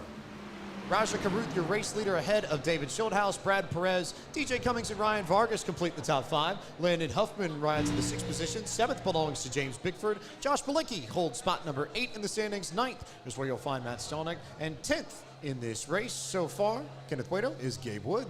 Right behind him, though, is Championship 4 driver Adam Cabot in the 17, Will Rogers in the 24, who started 12th tonight. Curley is still in P12. Brandon Brown has moved a little bit down since the starting position grid. He's been from 9th at the start to 13th at halfway. Shane Van Gisbergen, despite the opening lap incident out of turn 2, he's worked his way back to P14. Devin Henry in the 77 from Sports 360 Arizona. He now lines up the top 15 with Colin Fern. We continue to watch him move up to the field. He is still in P16. Seth Egger, though, behind him in P17. 18th belongs to the 84 of Case Collenbach. 19th to league owner Ford Martin. And Mark Rabillis for Crypto Autosport rounds out your top 20. Anthony Alfredo is one of the drivers here inside of the Carolina Esports Hub. He's 21st. 22nd belongs to Steve Affont. Justin Malillo out of Port Jefferson Station, New York, is 23rd. And 24th is MRN and NBC Sports, Dylan Welch. Stephen Ellis for the Hockey News rides in 25th at this time. 26th belongs to Queen City News' Brett Baldock. Max Kinnon, mechanic for Kyle Busch Motorsports, is 27th. 28th is Garrett Miller. Ron Capps, 29th. Chris Wilner rides in 30th. 3 cars, 1 lap down or greater in this race. Michael Massey, Preston Pardis, and Cole Irvin. They ride 31st, 32nd, and 33rd, respectively. And that concludes tonight's iRacing Midway Race Break. With over 170,000 drivers on the service and over 90 laser scan tracks and cars to choose from, iRacing is your portal to the racing world. And you can get on track today at iRacing.com. Look at this battle for the race lead. Raja Caruth, David Shieldhouse, Brad Perez, DJ Cummings, and Ryan Vargas right in the mix. A mixture of Championship 4 contenders and non-playoff drivers battling for the lead just after halfway in this championship race presented by Market Rebellion. Yeah, they are getting intense right now, James, as David Shieldhouse has looked underneath Brad Perez, and Brad Perez has seemingly come out of nowhere. We saw him kind of hanging back in this pack, and all of a sudden, the Mohawk Foundation, the Hollywood, Florida native, goes to the inside. He's going to try and take draft behind Raja Caruth for the moment, and that puts the battle in third between the 2 Championship 4 drivers. Vargas, no help on the outside. Shieldhouse with help from DJ Cummings on the very bottom. Now Cummings is going to switch high to help the 6 of Vargas. Going to get an extra draft here off the 60 of Brad Perez. Shieldhouse a little bit lost here in turn 1. No draft. Shieldhouse down to the bottom. Vargas up top. Cummings up top. And Brad Perez, he's just had no luck this season. There were the first few races where he had the internet issue, even though he had the pace, had to disconnect, and then just didn't have a lot of luck in the middle of the season. But he's had pace before. He was a playoff driver in season 3, won with the Next Gens at Road America back in June of this year, and announced his partnership with the Mohawk Foundation. We've seen them week in, week out in chat, and I know that the folks there have to be loving this run that the South Floridian is putting together. He's right on the heels of Raja Caruth for the race lead. They are having a ball, and they've expressed it in chat before and in multiple of our streams, multiple broadcasts of our races, that they say, hey, we just want Brad Perez to have a good race. We want him to do well. We want to see him not get any bad luck striking him. And right now, this is the moment that Brad Perez is trying to overcome. He's one of the drivers in person here, and nothing has fazed him so far. Still slinging behind Raja Caruth, and there are almost 3 wide. In fact, exactly 3 wide for position behind DJ Cummings. Thought about it and thought better of it as he tucked behind the 20 of Shieldhouse, but it continues to remain even between the 2 bow ties. Vargas and Shieldhouse not letting up as they come out of turn 4. Great battle between those 2. Here's Adam Cabot working to the inside of Landon Huffman. This would be for the 6th position, just a little bit further back of your race leaders. And again, Cabot came down pit road after everybody else. He's got about a 3 or 4 lap tire advantage on the other Championship 4 drivers at the front end of this field. And again, just stoic face there. I think everybody that's up there understands the pressure and knows what's on the line, but if you look at their facial expressions, you wouldn't know it. You'd think they're just trying to knock out another race, which to some degree, I think is how you have to treat this. You definitely do. And when you're calm, when you're composed, when you're focused, when you're in the zone, that's the face you're going to get. That you're not going to get a smile, you're not going to get a sigh, you're not going to get any sort of emotion. Maybe frustration a little bit through some of the focus, but a lot of it is just dead center on the screen, dead center on the agenda at hand, which is going for the championship. And Adam Cabot right now, as comfortable as he is in this rig, doing a good job of trying to pick up through the field. He's got a battle right in front of him that he's got to overcome first. Brought a big troop from his home in New Jersey. We know his dad's in the audience watching tonight. Got the chance to chat with him a little bit earlier. Got the chance to chat with Adam over the course of this weekend. He felt very confident, especially with the extra amount of practice that he got. He was one of the first drivers that came in here yesterday to test out his rig and get a little bit of seat time. So even though it's not like his normal setup back home in New Jersey, he's gotten enough laps around here in order to get a feel for this and get a sense of what to expect, which is an interesting point when we consider the driver just ahead of him, Ryan Vargas, the only one who regularly competes on a setup like we have here in studio tonight. It's a Logitech G29 wheel with SimSeats pedals, SimSeats rig, and he's got a lot of experience behind a Logitech wheel, never mind the fact that he drives in real life in the NASCAR Xfinity Series. And oh, by the way, he's from La Mirada, California, South California native. May or may not have been to this racetrack a few times as a kid, has sort of seen everything here. So if there's someone who knows this combo, both in terms of equipment and of in track, Ryan Vargas has to be either near the top or maybe at the top of that list. This is the advantage for Ryan Vargas. The rig, the setup, the car, the racetrack. He knows it all. He's got experience in it, and he showed it at the moment. He's currently P6. Right now, of course, falling back to Adam Cabot, who's got fresher tires, but since the drop of the green flag, that 17, or rather the 6, trying to chase the 17, has had so much pace, has had so much rhythm, and it's been just very consistent laps over and over and over again out of that Chevrolet Camaro. And I think it may mean a little bit more to him. We talk about the meeting with the Bob Jenkins Trophy. It's going to be more to win at your home track. If you win a championship at a place you call home, even if it's virtually, it's going to mean a lot. It's going to make you feel real happy, and Ryan Vargas is going to look for that tonight. We could explain how special this would be to Ryan Vargas given the circumstances, but I feel like honestly we wouldn't do it justice. I'd rather just shut up and let him talk about it in the post-race interview and have some fun with it. As again, it's Shieldhouse and Perez, and look who's crept back into the picture with the race leaders, because he's got one of the fastest cars in the field. 0.3 of a second last time by. Adam Cabot was beating everybody else around him, save for your race leader, Raja Karuth, who was the only other driver in the top 10 to run a 42.5.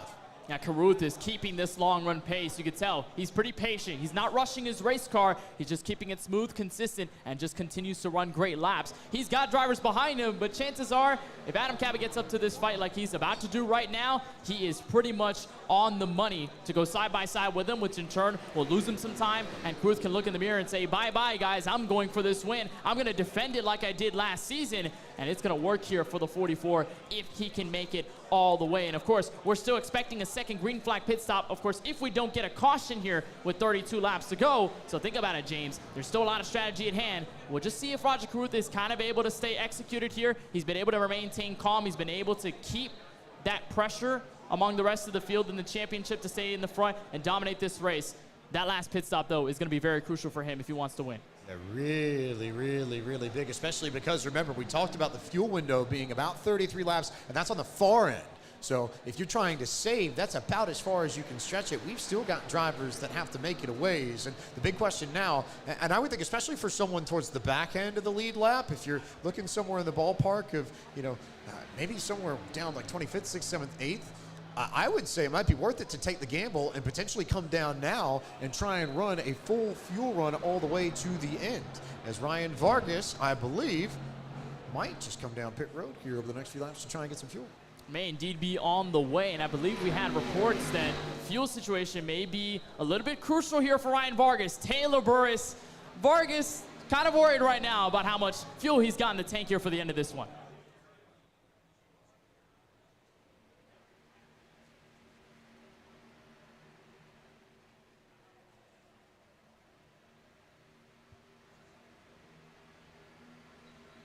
Long as possible. Again, Vargas is a little short on fuel, but they're going to try to see if they can stretch it as far as they can until they need to come down pit road. So we'll keep an eye on that, bring you more info if he decides to come down soon. So it was a splash of fuel. It looked like 6.8 seconds on pit lane for Vargas, just 2 laps to go. So I think the idea is he could probably make it to the end now, but you give up all the track position. So if you're Vargas, you're hoping that this goes green more than anything else. Yeah, you want it to go all the way, but also the problem persists.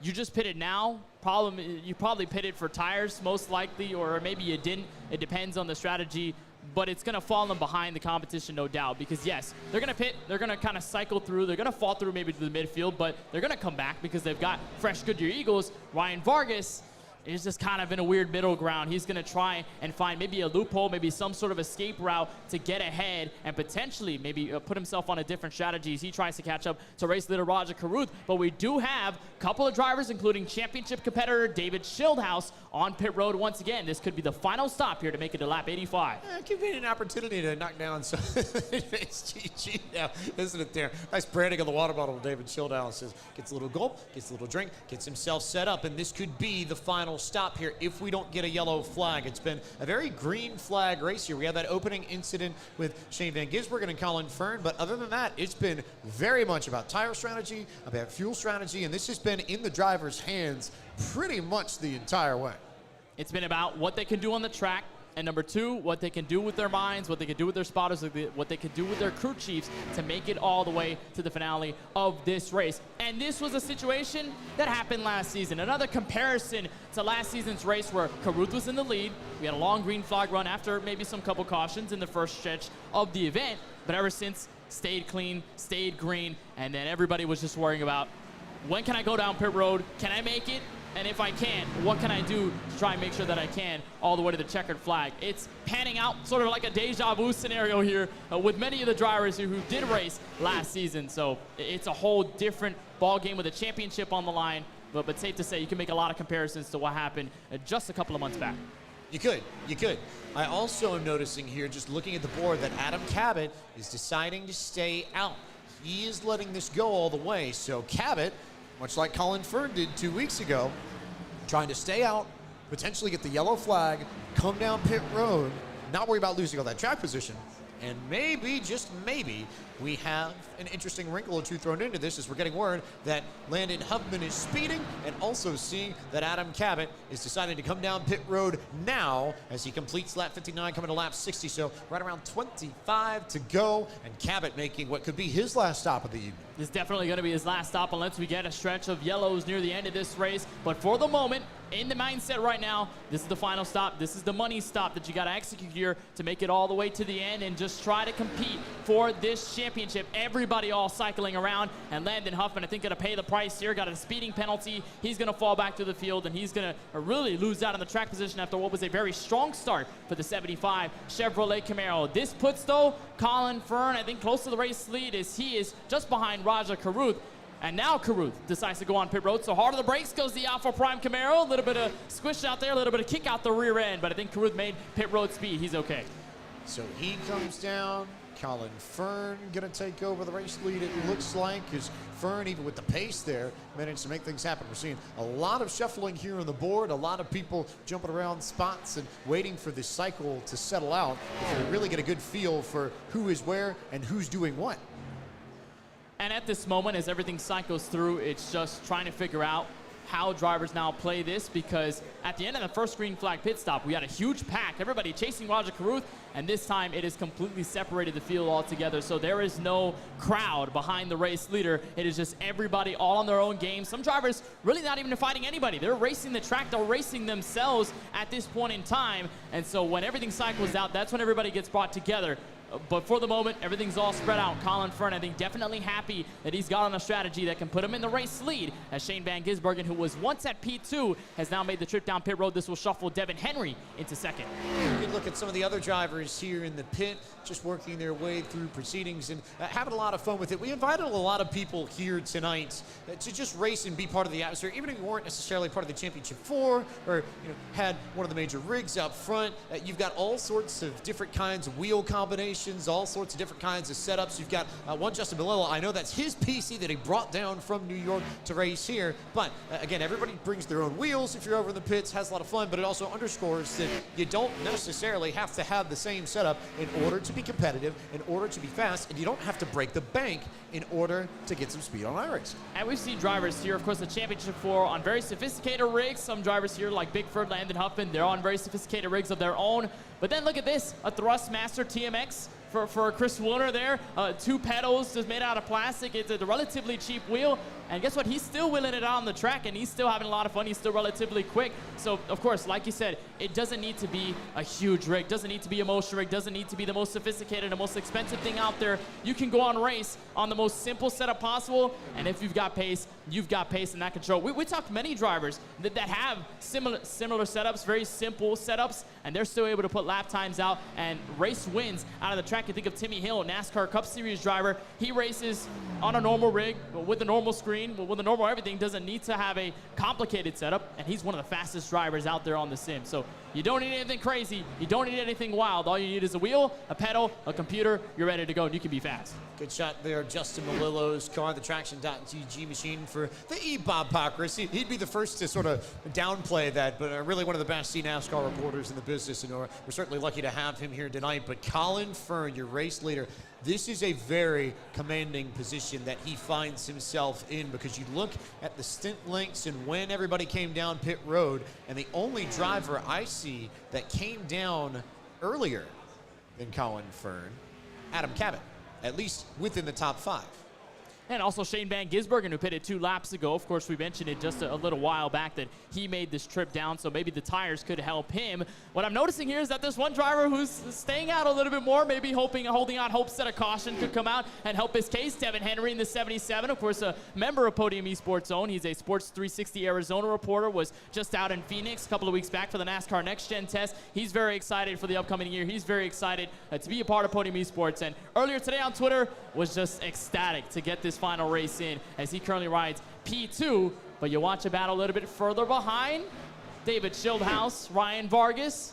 Not the first time we've seen them together on the racetrack. Oh, that makes perfect sense now, doesn't it? 7th and 8th on the racetrack for Shieldhouse and Vargas. Here's a good look at the La Mirada, California native, and maybe a little bit more furrowed brow than we see from the generally upbeat, happy-going driver. But when he needs to lock in and focus, Ryan Vargas absolutely can turn the laser beams on, and that's exactly what he's trying to do to his championship 4 compatriot David Shieldhouse, just trying to track that TobyChristie.com Chevrolet in Vargas's Get Wet Sports Chevrolet into turn 1. And Vargas came into this race probably not really knowing he was going to be part of the Championship 4. Nashville Super Speedway was just a huge turning point. He had to really put himself in a very precarious position to get into the point standings, and then near the end, didn't look like it was going to happen. Cabot was so dominant, so strong up at the front of the field. And then came Garrett Smithley, made a bit of contact. They slid up the track. Vargas was in the right place at the right time, P3. And he told us in the interview, he's never really screamed. He's never really been as happy for a sim racing win as last week, where he got it and locked himself into this championship race. So Vargas definitely happy when things go right for him right now, though. Laser focused on what's going to be the fight all the way to the end of this race. And we're approaching the final 15, James, so time is running out. Time is running out. They're also 20 seconds back of Colin Fern, who really does have everything going his way, at least at the moment. But again, yellow flag comes in, random something here, something there, throws in bunches in the field. We've seen stranger things here in Monday Night Racing. I am absolutely not going to call this race anywhere near being over just yet. You know what? I don't think we can count anything out, especially after Iowa, when we had our red flag. Everybody stopped. Drivers had a bit of fun, but it was just a scramble. It was like a normal race, and then it turned into just chaos. It turned into just a bunch of different things happening at the same time. And after Iowa, I think you could definitely say that this race, something can happen. There could be a hand that goes in to the fight. There could be some surprise that comes up. There could be a jackbox that awaits everybody near the start-finish line coming to the end of this race. We do not know the exact answer. What we do know right now, Colin Fern in the lead with 17 laps to go. Just clicking them off, clicking them off, clicking them off. Nothing really wild, I think, of note. And even as I get a good look here at our feeds, Colin looking very cool and collected like everybody else, but you can sort of see just a glint in the backer's face that I think he knows what's on the line here and what he may or may not be encountering in 20 or so laps. That it does seem like the realization of just the kind of commanding position he's in might be starting to hit him a bit. Yeah, it's starting to get into his head a little bit. He's starting to think about, all right, I'm in the lead. And when you're a driver in this position, not only in championships, we think about every single race. When you talk about the playoffs, regular season, when you're in the lead, and when you're in the lead by this amount of margin, as Devin Henry, who's in P2, he's already called to go down pit road, so he's going to get some 4 fresh tires and fuel to finalize this race here from Auto Club. When you're by yourself, you start to think more about the details in your driving style, what you can do better, and kind of overthinking your driving style can put you into a mistake, can put you in the outside wall, can force you to push the car a little bit too much. And so Fern, although he's got as much of an advantage as he does right now with a bunch of non-playoff drivers behind him until you get to David Shieldhouse, he's starting to think about what he's doing at the front. He's racing himself, he's racing the track. He's thinking about that more than the championship, and that could affect him a little bit. And then we also have to worry about fuel strategy, because remember, it was 2 weeks ago that Colin Fern stayed out and tried to play the strategy card and got the lucky break. If we keep going here, could be tight, could be close, could be very, very intriguing to see whether or not he's got enough fuel to make it. It would explain why he's got such a big lead. But again, green flag, we haven't had any real chance to reset anything, so we don't necessarily know who exactly is in the catbird seat here, because we have drivers trying to stretch it, we have drivers trying to go. Too many variables, end of the day, which is why we're here to watch it and see how it pans out with the rest of everyone here at the Carolina Esports Hub. And also so many drivers behind Colin Fern right now, because think about it, if Fern has a problem with fuel, Steve Alfon's next on the chopping block. He's a non-playoff driver. He's running for the win. Something happens to him, DJ Cummings is next. DJ Cummings is running for the win, so no problem there. But then he gets a fourth. David Shieldhouse in the 20s there, but he's got a bit of company behind him also, because Raja Karuth, your pole sitter, as strong as he's been, he's behind him. You think about Ryan Vargas, who's in P6, Adam Cabot, who's just right behind that 44 Raja Karuth. So if Fern is in a precarious situation, if he's in a tough spot, there are championship drivers and potential race winners hot on the heels trying to take it all away. And as we close in on the final laps, the drama is only building up. Fern is your leader of the championship 4 at this point, but he may have to come down pit road one more time. Just looking at the number, he's starting to tail off. It would indicate that he might not be able to make it to the end on fuel. David Shieldhouse, Adam Cabot, and Ryan Vargas are 3rd and 5th and 6th respectively, and they all came to pit as there is Colin Fern down pit road, your race leader and one of the championship 4, potentially making a splash and dash that could either win in the title or see it all go up in smoke. This is going to be pivotal here for the 86, and what he needs is a very fast stop. He cannot afford any mistakes. Hard on the brakes, and he misses! He misses the stall! He had to put it in reverse, and that's going to lose him so much time on the racetrack. He can tell just how frustrating the problem is for him, and that's going to hand the championship lead to David Shieldhouse in the 20. Unbelievable from Colin Fern as he pitted from the lead. The one thing you cannot do under a green flag, pit stop, overshoot the box. That's exactly what Colin Fern did, and it now hands control of the title fight over to David Shieldhouse, who's got Cabot and Vargas right behind him in 4th, 5th, and 6th, now up to 3rd, 4th, and 5th as they cycle through. But it's Shieldhouse, it's Cabot, it's Vargas, and of note, Cabot's back by about half a second, and Cabot has 3 lap fresher tires than Shieldhouse, so you figure Cabot should have the closing speed in these final few laps, but does he have the time? And also, does he push his car a little bit too much in the final laps? We've still got about 12 laps to go. That is still within the range for your tires to wear off completely. So if you're Adam Cabot, you don't really want to push this too hard. Yes, you know you've got the advantage, but you can't let it get into your head. You know you've got Shieldhouse in your front windshield. You just cannot force your hand a little bit too much, and this is going to make things a little bit worse, James, because lap traffic starting to play a little bit of a factor here. You see the driver just go right in front of the 17. There's a look at Cabot as he's going to try and slice through to get around Shieldhouse. Still time, but it's a very interesting spot for the 17. Shieldhouse caught the lap traffic. He's trying to fight it. Had to check up a little bit in the corner there. Cabot hadn't quite caught it yet, but still having to make moves through it. He's got his work cut out for him, and now the leaders are starting to knife their way through this field, and you're seeing some of the lap traffic pull off to the side, recognizing that the title fight is right on top of them as we approach 10 laps to go. Yeah, they do not want to be in this fight at all because they do not want to make something happen. They don't want to force a mistake out of a driver, and it was a good decision right there by the 27 of Michael Massey to say, hey, you guys are running for the championship. Run your own race. I'll let you by, and I'll try to get as best of a finish as I can as he's currently lining up the top 20. And at the moment, Shieldhouse is catching up to a driver who could kind of pierce into this championship battle. The 10 and DJ Cummings, they fought all night long in the first segment. They've been very racy with each other. Now how does Shieldhouse play this? Does he play the 10 as a pick, or does he just simply make business and go around them? I think we might just get an answer to that right about now. Here comes David Shieldhouse to the inside of DJ Cummings. This would be 4 seconds on the racetrack. Raja Caruth clear by about 1/10 of a second, but Adam Cabot is right there. The Magic Man potentially to the inside as Shieldhouse goes down to throw the block on the apron as they cross the stripe, and the battle for the title fight is beginning to really ratchet up.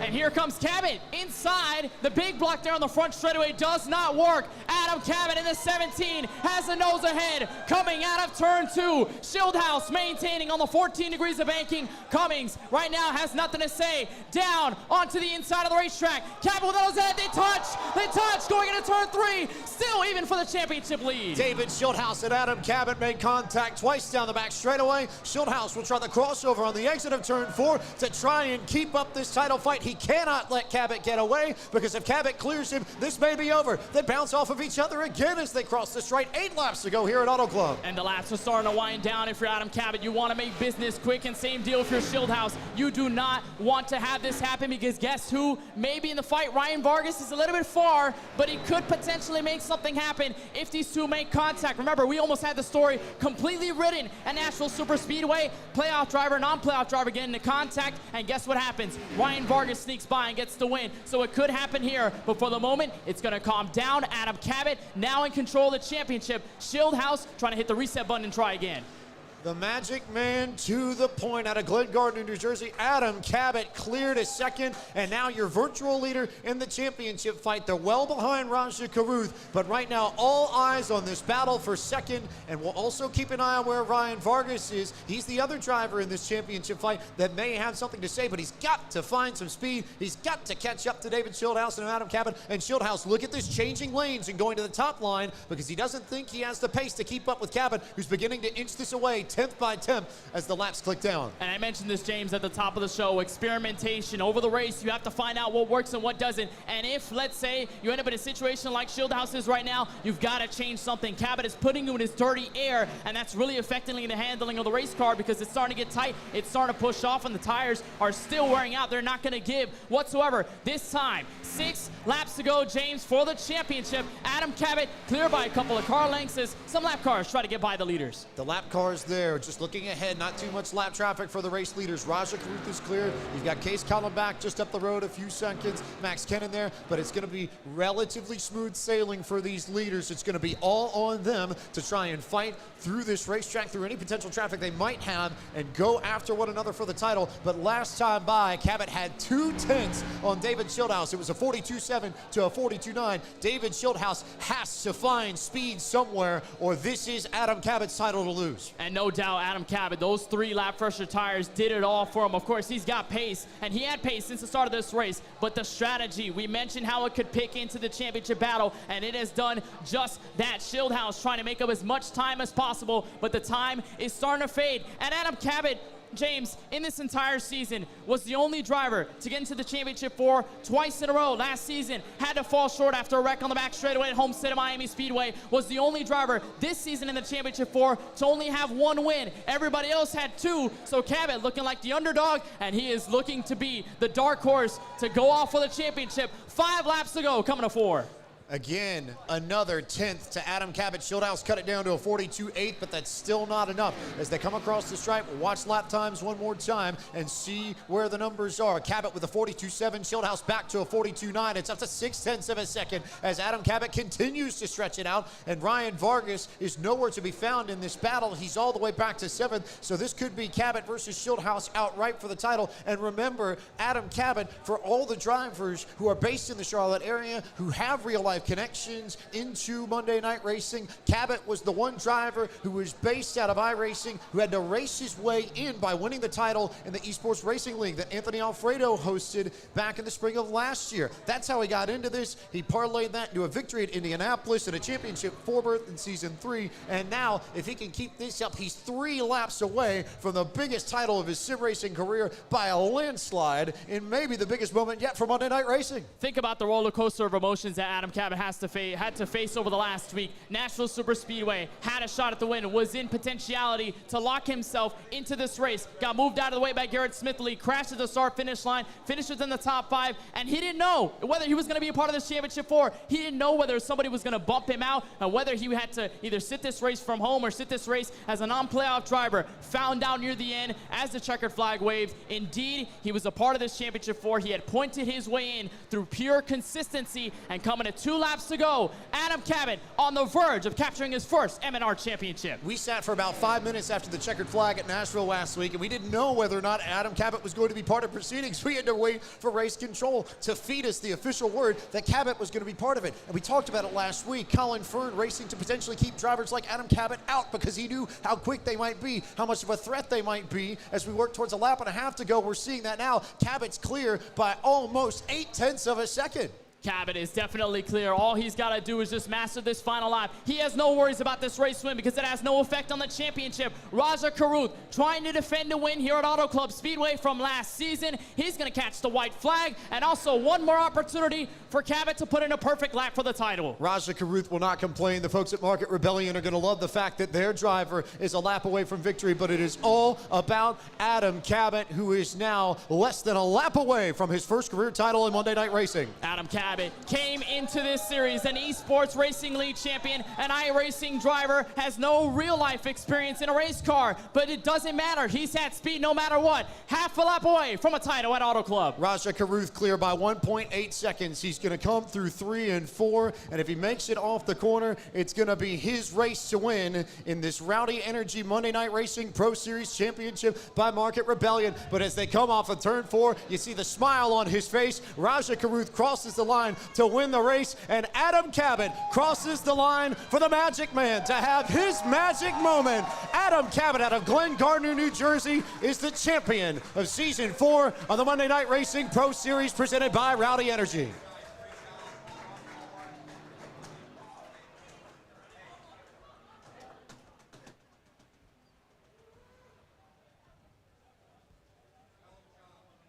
I feel like that facial expression just tells you everything you need to know. You saw the relief on his face as soon as he crossed the line. I have to believe he's exhausted, but this is huge. There's no doubt about it for him. I was just about to say that, James. The relief, you heard it. He said yes, yes, and he was celebrating, but now he can finally calm down, get the nerves out. It's been a long 85-lap race, but Adam Cabot completes the route from iRacer to M&R champion.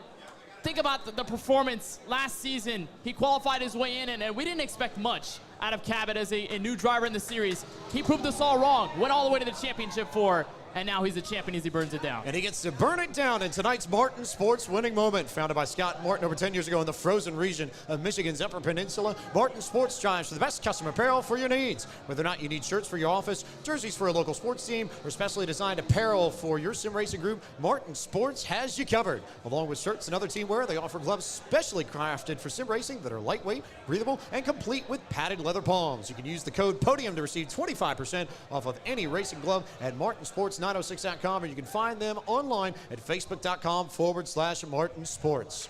Raja Karuth, your race winner in the Monday Night Racing Pro Series Championship presented by Market Rebellion from Auto Club. Adam Cabot, your champion. David Shieldhouse comes home in 3rd, and DJ Cummings finished 4th. Brad Perez completed the top 5 this evening. 6th went to Gabe Wood. Ryan Vargas comes home 7th. James Bigford for Charlotte Phoenix 8th. It was Crypto Autosports Matt Sonic in 9th, and Shane Van Gisbergen who completed the top 10. Brandon Brown in the 12 car finishes P11, followed by Josh Balicki in the 54 and P12. 13th to Will Rogers, 14th to Championship 4 driver Colin Fern, who falls just short of the title. Devin Henry ends up completing the top 15, followed by Seth Egger, Steve O'Font, Mark Rabillis, Landon Huffman, and Justin Malillo for the top 20. 21st in this race was Case Kallenbach. Stephen Ellis finished in the 22nd position. 23rd went to Anthony Alfredo, and Chris Wilner came home in 24th. It was Garrett Miller, 25th this evening. 26th went to Brett Baldack. Ford Martin came home 27th. 28th was Max Kennan. Michael Massey finished in 29th, and Preston Partis completed the top 30. Ron Capps, Cole Irvin, and Dylan Welch complete your 33-car field for this Rowdy Energy Monday Night Racing Pro Series Championship presented by Market Rebellion, live from the Carolina Esports Hub in Charlotte, North Carolina, as we continue to get things ready for Adam Cabot. There's a lot you could say about this. This is super, super special for him, but for the driver out of Sim Racing to just come out of nowhere and make it happen, how big was it, Kenneth? Yeah, it was insanely big for the 17 of Adam Cabot. The journey he had to make from sim racer that nobody really knew apart from just a couple of iRacing people to now everybody knowing his name as a champion. Unbelievable from the 17, and he is a title holder for the very first time. And he's going to win, James, our very first Bob Jenkins Memorial Trophy. Yeah, that's got to be big for him, too. We talked to him a little bit about it just before we got going here last night, and you could tell it meant a tremendous amount to him in order to even have a shot to win this. And now here he is, the big winner tonight, coming away with everything. And to go to victory lane, I think it's about that time. We're going to go back to Taylor Burris, who's standing by with our newly crowned champion. I certainly am. Ladies and gentlemen, we have a champion. Adam Cabot, your champion here for Monday Night Racing. Adam, first and foremost, how you feeling? Pretty freaking great.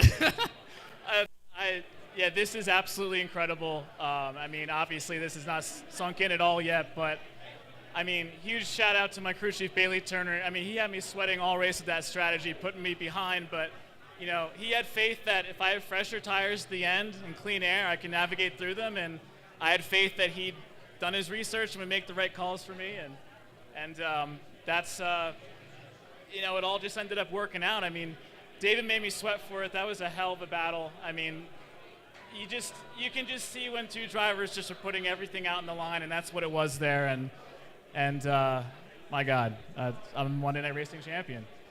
And the thing is, you don't do this on a regular basis. You're just someone who enjoys sim racing as a hobby, and going up against some of the biggest names in motorsports, Dale Earnhardt Jr., Kyle Busch, Shane Van Gisbergen, Ryan Vargas, who you had to compete for a championship tonight. How many people do you know have the chance to do that, not just once, but on a weekly basis? What's that emotion like to beat these drivers in this race? Yeah, I know one person. He's standing right here. So, I mean, this is absolutely insane. I mean, I think, like you said, because I do this purely as a hobby for enjoyment, I think that helped me tonight because I wasn't as, I mean, hell, I was stressed those last 15 laps for sure, but, I mean, I was just trying to feed off the energy all week leading up into this and tonight, and I was I feel like as calm as I could be for having never been in any sort of situation like this. But I mean, just huge shout out to my mom and dad who came here. My aunt and uncle flew in from New Jersey. I think Connor, I can't see anything. I think Connor Horn's here. Me having to race that guy in VRL, that's what gave me the skills to be able to compete here tonight. So you guys got to have him to thank for that. But I mean, you guys at Podium, Monday Night Racing, Anthony Alfredo for having his esports racing league to give someone like me an opportunity to be in this league and compete. I mean, this is just surreal. Well, as we come to a close on this, so you can celebrate this, it's a tradition here on Podium Esports. We always ask when we crown a champion, and everyone is going to get a good laugh out of this, what is your favorite sandwich? All right, so I'm a little more prepared for this question than I was when I won the ERL. So I was told my answer last time was a bit long, so I'll just sum it up.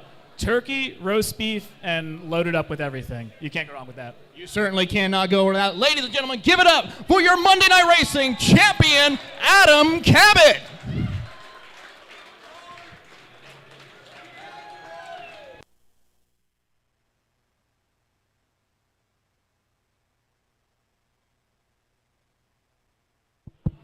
And now for the trophy presentation, give it up for Monday Night Racing's very own Ford Martin.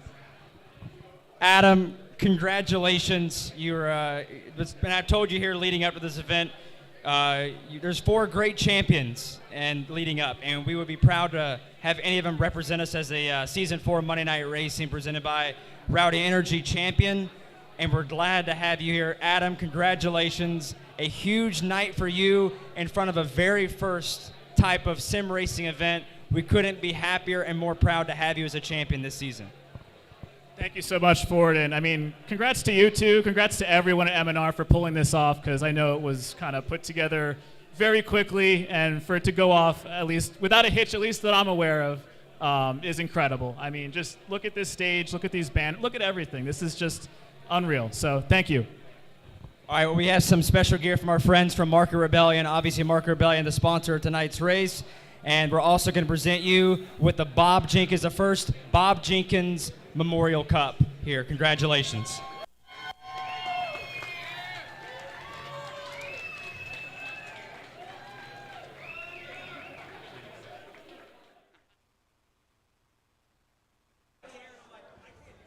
What a moment. What a moment for Adam Cabot. No question, that's got to be the biggest win of his sim racing career. And to do it on a night like this, with a history like this, magic man, magic moment, magic in the air. I mean, we could go off with the jokes for forever, but special, I think, is the one I'll settle on at the end. Pixie dust is still on him, James, right now. Yeah, that's fair. Here's the end of this Did one. like Tinkerbell come through or something? I don't know, but I think, you know what? I think Adam Cabot's happy he didn't win the championship last season, because preparing into this one, had a lot more vengeance, had a lot more determination, and with the consistency that he brought in his first campaign in M&R history, of course, everybody knew his name by the time that first season for him ended, and to come away here with the event that we've had tonight, at this level, with everybody around him, with the crowd, with everybody watching him, he performed, he capitalized, and he is a champion for the very first time. It's all worth it for the 17th tonight. If you're going to pick a title to win, this is a good one, at least for now. Because here's the thing. With everybody here tonight, this might have been the first time we did something like this, but I have to believe it's not going to be the last time. And who knows? You get to season 5, you get to season 6. Could be even bigger, could be even better. This is good, but I almost wonder if you're going to want to be the champion next year, because it could be even sweeter. It could be the possibility, and what you want to do is just put your foot in the door. That's what this event has been all about, putting your foot in the door, setting history in sim racing. And I think the admins at M&R are definitely happy about this event. Going into the debrief, and they're probably going to have something up their sleeve for next season, and the season after that, and the season after that. I can go LeBron James style, not 1, not 2, not 3, not 4, not 5. I can keep going. They're going to have a lot of ambition, especially after this one. It was amazing. Because it keeps growing and it keeps getting bigger and bigger and bigger. We've noticed that with the numbers every single week in, week out, because you've got stars. You've got big-time names that you want to see. You've got folks who are making names for themselves, like Adam Cabot. You've got some of the best drivers in real life, and everybody is motivated and wants to be here every week. Can't necessarily say that about every series, but again, it's part of what makes Monday Night Racing special. And you put in a quote last season when we finished it off at Homestead of Miami Speedway that these drivers want to be here. They put in the effort. This is for fun, and that makes it a great legacy in terms of this series. And I can't wait to see what the rest of the offseason will hold, what the new season will bring, and all the new beginnings that Monday Night Racing will step in. It's going to be fantastic. A lot of hope for the future, and I can't wait, hopefully, to be a part of it too. Should be a lot of fun, but for now, let's go back up to the stage. We'll go back to Taylor Burris for more. Taylor. We are here with second place finisher for Monday Night Racing, David. David, I got to say, it was a bittersweet. You were so close. What happened out there? Just came down to tires. We pitted a little bit earlier than Adam did, and we had done that throughout the entire race. I got to give a big shout out to Graham Bolin, our eNASCAR Coca-Cola Series driver for the Charlotte Phoenix. He was on the box for me tonight. Called a great strategy. I trust him. Obviously, he's won at the highest level, and he really helped me a lot tonight. We had a strategy, and we stuck to it, and Adam just did a great job on that last run. I gave him everything I could. Y'all saw it when he got to me. I drove his ass all the way down to the bottom, down the backstretch. I wasn't going to give him to him easy. We banged doors. It was really a storybook ending for him, heartbreak for me. But at the end of the day, to be a part of this entire great event is great. Second place sucks. We'll get him next year. You certainly will have that chance. Talk to us a little about the overall of this season for you. I mean, you picked up a couple of great wins, some iconic moments for you this season. What can we expect for you next season? More wins. We're going to need to get more wins and get back to the playoffs and finish this thing with the championship. I look forward to season 5. I look forward to seeing who we get into this series, guys coming up from the Road to Glory series. But you know, that remains to be seen when we do season 5. For right now, it's all love and support to all the people who got me here, starting with TobyChristie.com, huge supporter. We'll be back together in season 5, don't worry. But also big thank you to Gamer Advantage, Advanced GG, Next Level Racing, Thrustmaster, Respawn Products, and everybody out there at twitch.tv/Shieldhouse. Big thank you to all the children We didn't get the championship tonight, but damn it, we will be back, and we will get one in this league. I can promise you that. You heard it here, folks, on podium. He is coming back. He wants his revenge. David Shieldhouse comes home in second place here in the championship. Of course, next up, we have none other than finishing in third in the championship, Ryan Vargas. Ryan, talk to us a little bit about what happened out there for you here tonight, as well as your thoughts on tonight's race. Yeah, I mean, first of all, congrats to Cabot. He was by far one of the fastest guys. I mean, he waxed me most of the season, so I expected him to be a contender, and he closed the deal. I honestly think we had the pace to compete. The only problem was on that first stop under yellow, my fuel only took 6 gallons instead of the full fuel. It was a glitch. I've never had that happen, but it only took 6 gallons. So that's why I pitted. That's why I was the first to pit on that last cycle, because I literally had like half a lap of fuel remaining. So that was a bummer. I hate to be taken out that way, because me and David had a spirited battle for the front there, and Cabot came in there late. So I feel like all 3 of us could have really contended there, but just never had the chance. But, I mean, heck of an event. Hate that we couldn't seal the deal, but, you know, sometimes things are just out of your control. Overall, though, your thoughts about this season, competing in this championship, competing here at the Charlotte Esports Arena. I mean, what's your emotions going through having a chance to showcase your talent here for everyone? That is definitely the sweatiest I've gotten out of iRacing. I was sweating bullets the entire race. I had a lot of fun, though. It's so crazy. It's such a neat event. I hope next year I can make it back here and do this again, and hopefully have a little more luck on our side. All right, well, that is Ryan Vargas. Give it up for Ryan, finishing in third place in the championship. James? So that's almost it, Kenneth Bueno. And what a tremendous night for Monday Night Racing. What a tremendous night for iRacing, for sim racing.